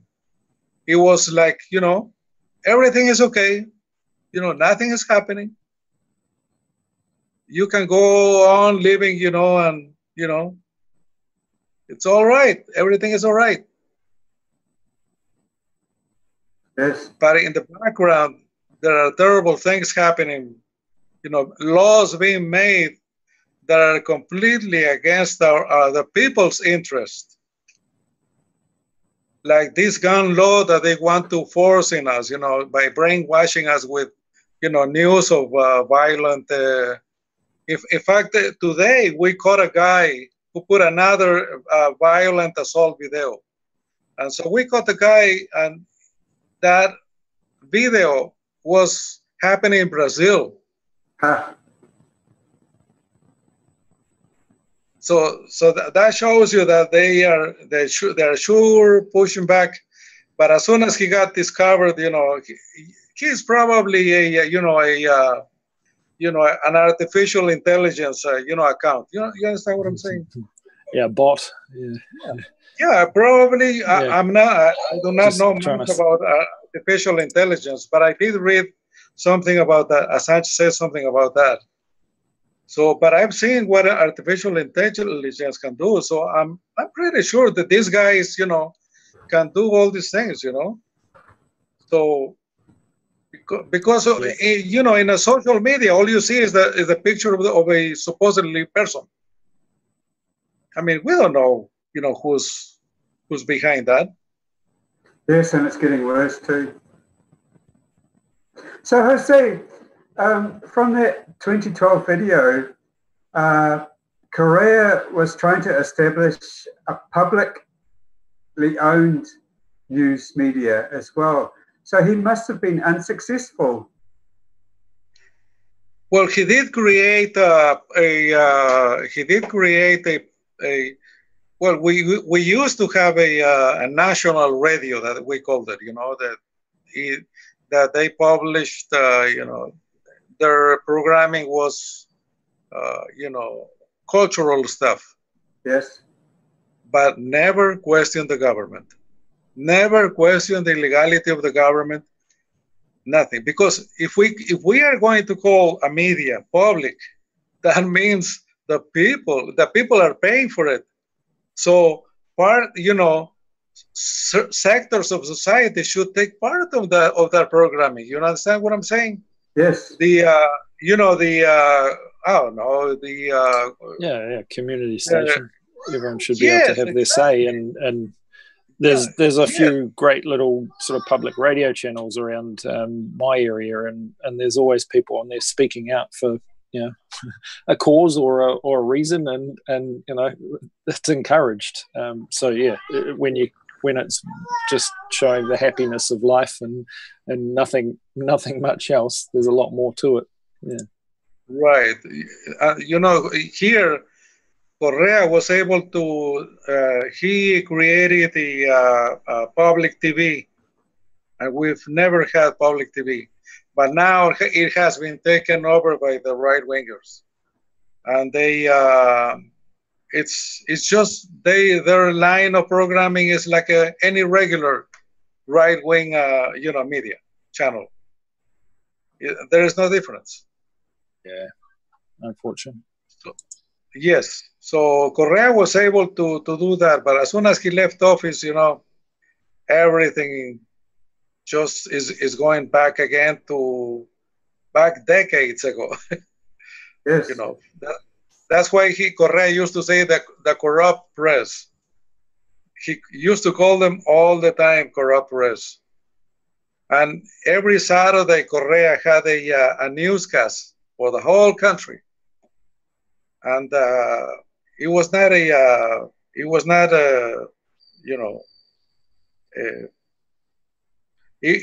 anybody could watch it. It was not, he didn't make by law all the TV channels and radios, to transmit that. It was voluntary.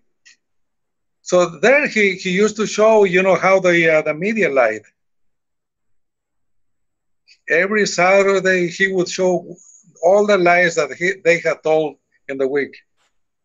It's good to be able to shine a light around and expose a few things for the truth, and that's exactly what Julian's done, shining that light on things. One of the last few questions here, we'll start to wrap up shortly, but Nolan Powell's in the chat was just saying about a lot of the pressure on Ecuador is focused at the state structure as well. Global financial institutes and the states need to borrow money and receive loans.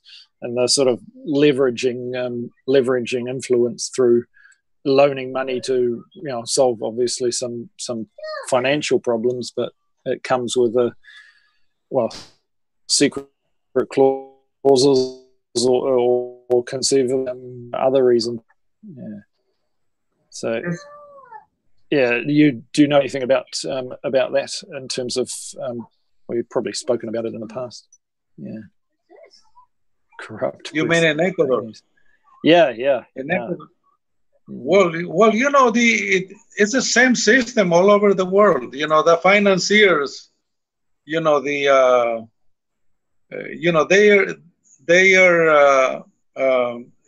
looking for markets where to put their money and earn interests, and probably that they create a fund, the Ecuador fund, then they make a hedge fund, and they end up making 100% profit. You understand what I'm saying?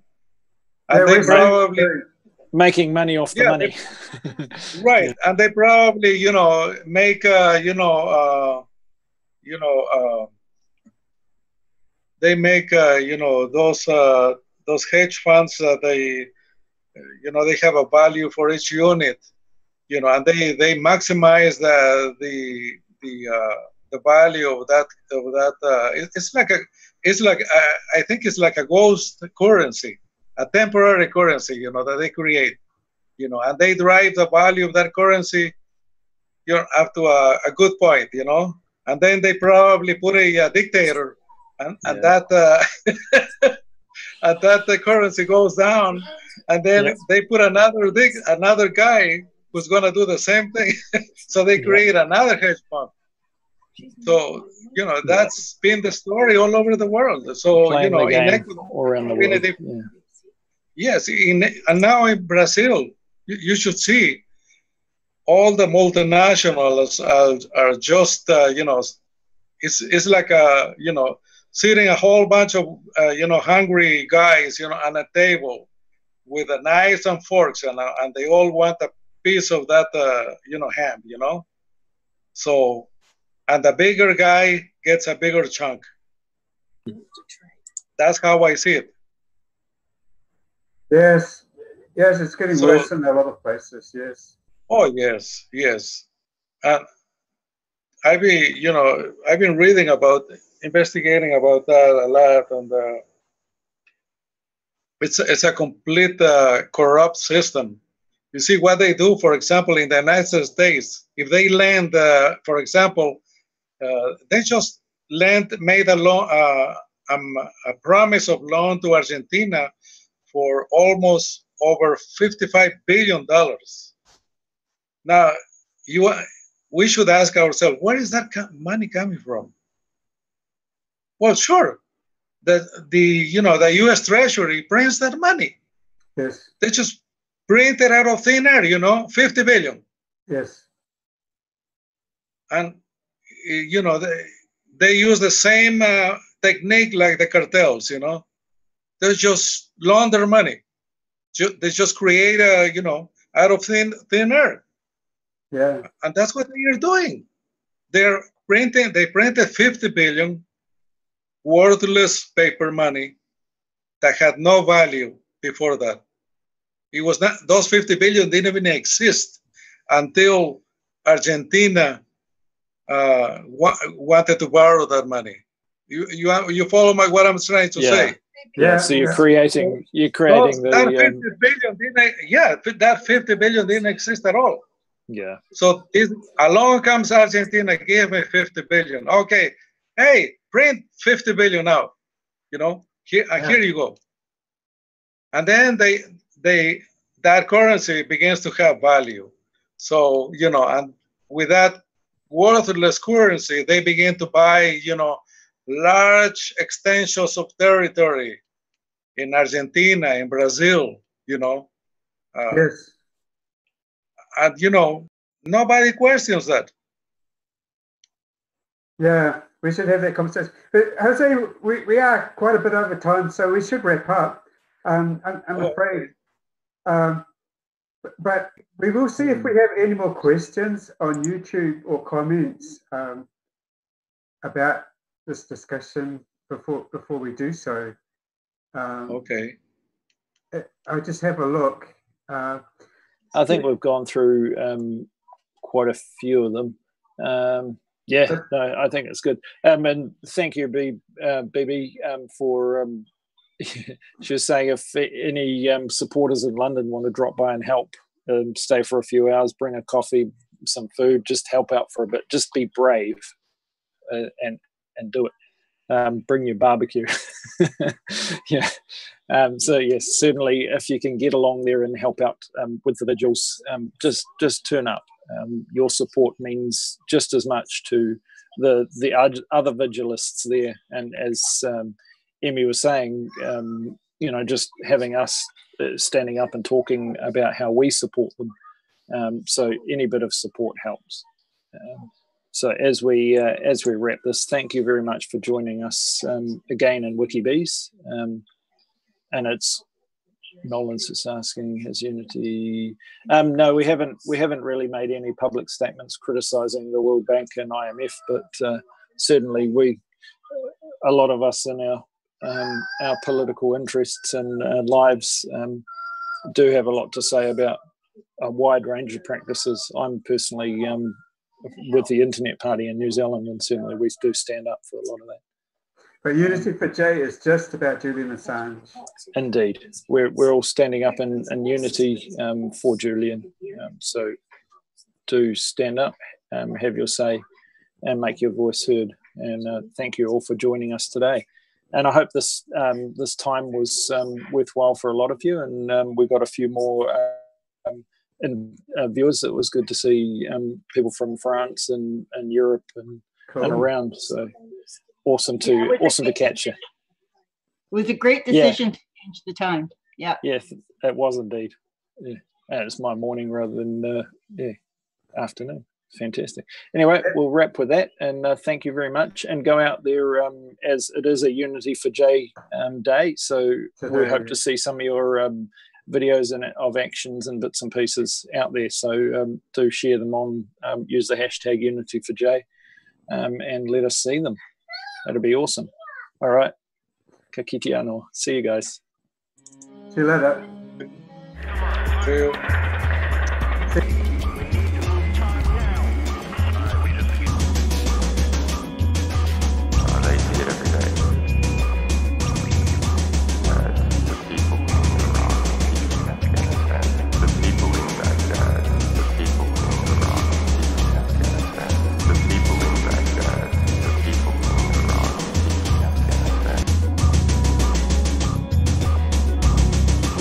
Say, can't we just run and stop?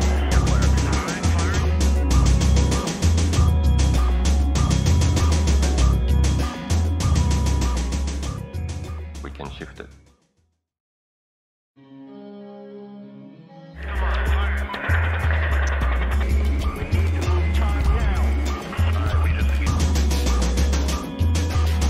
They see it every day.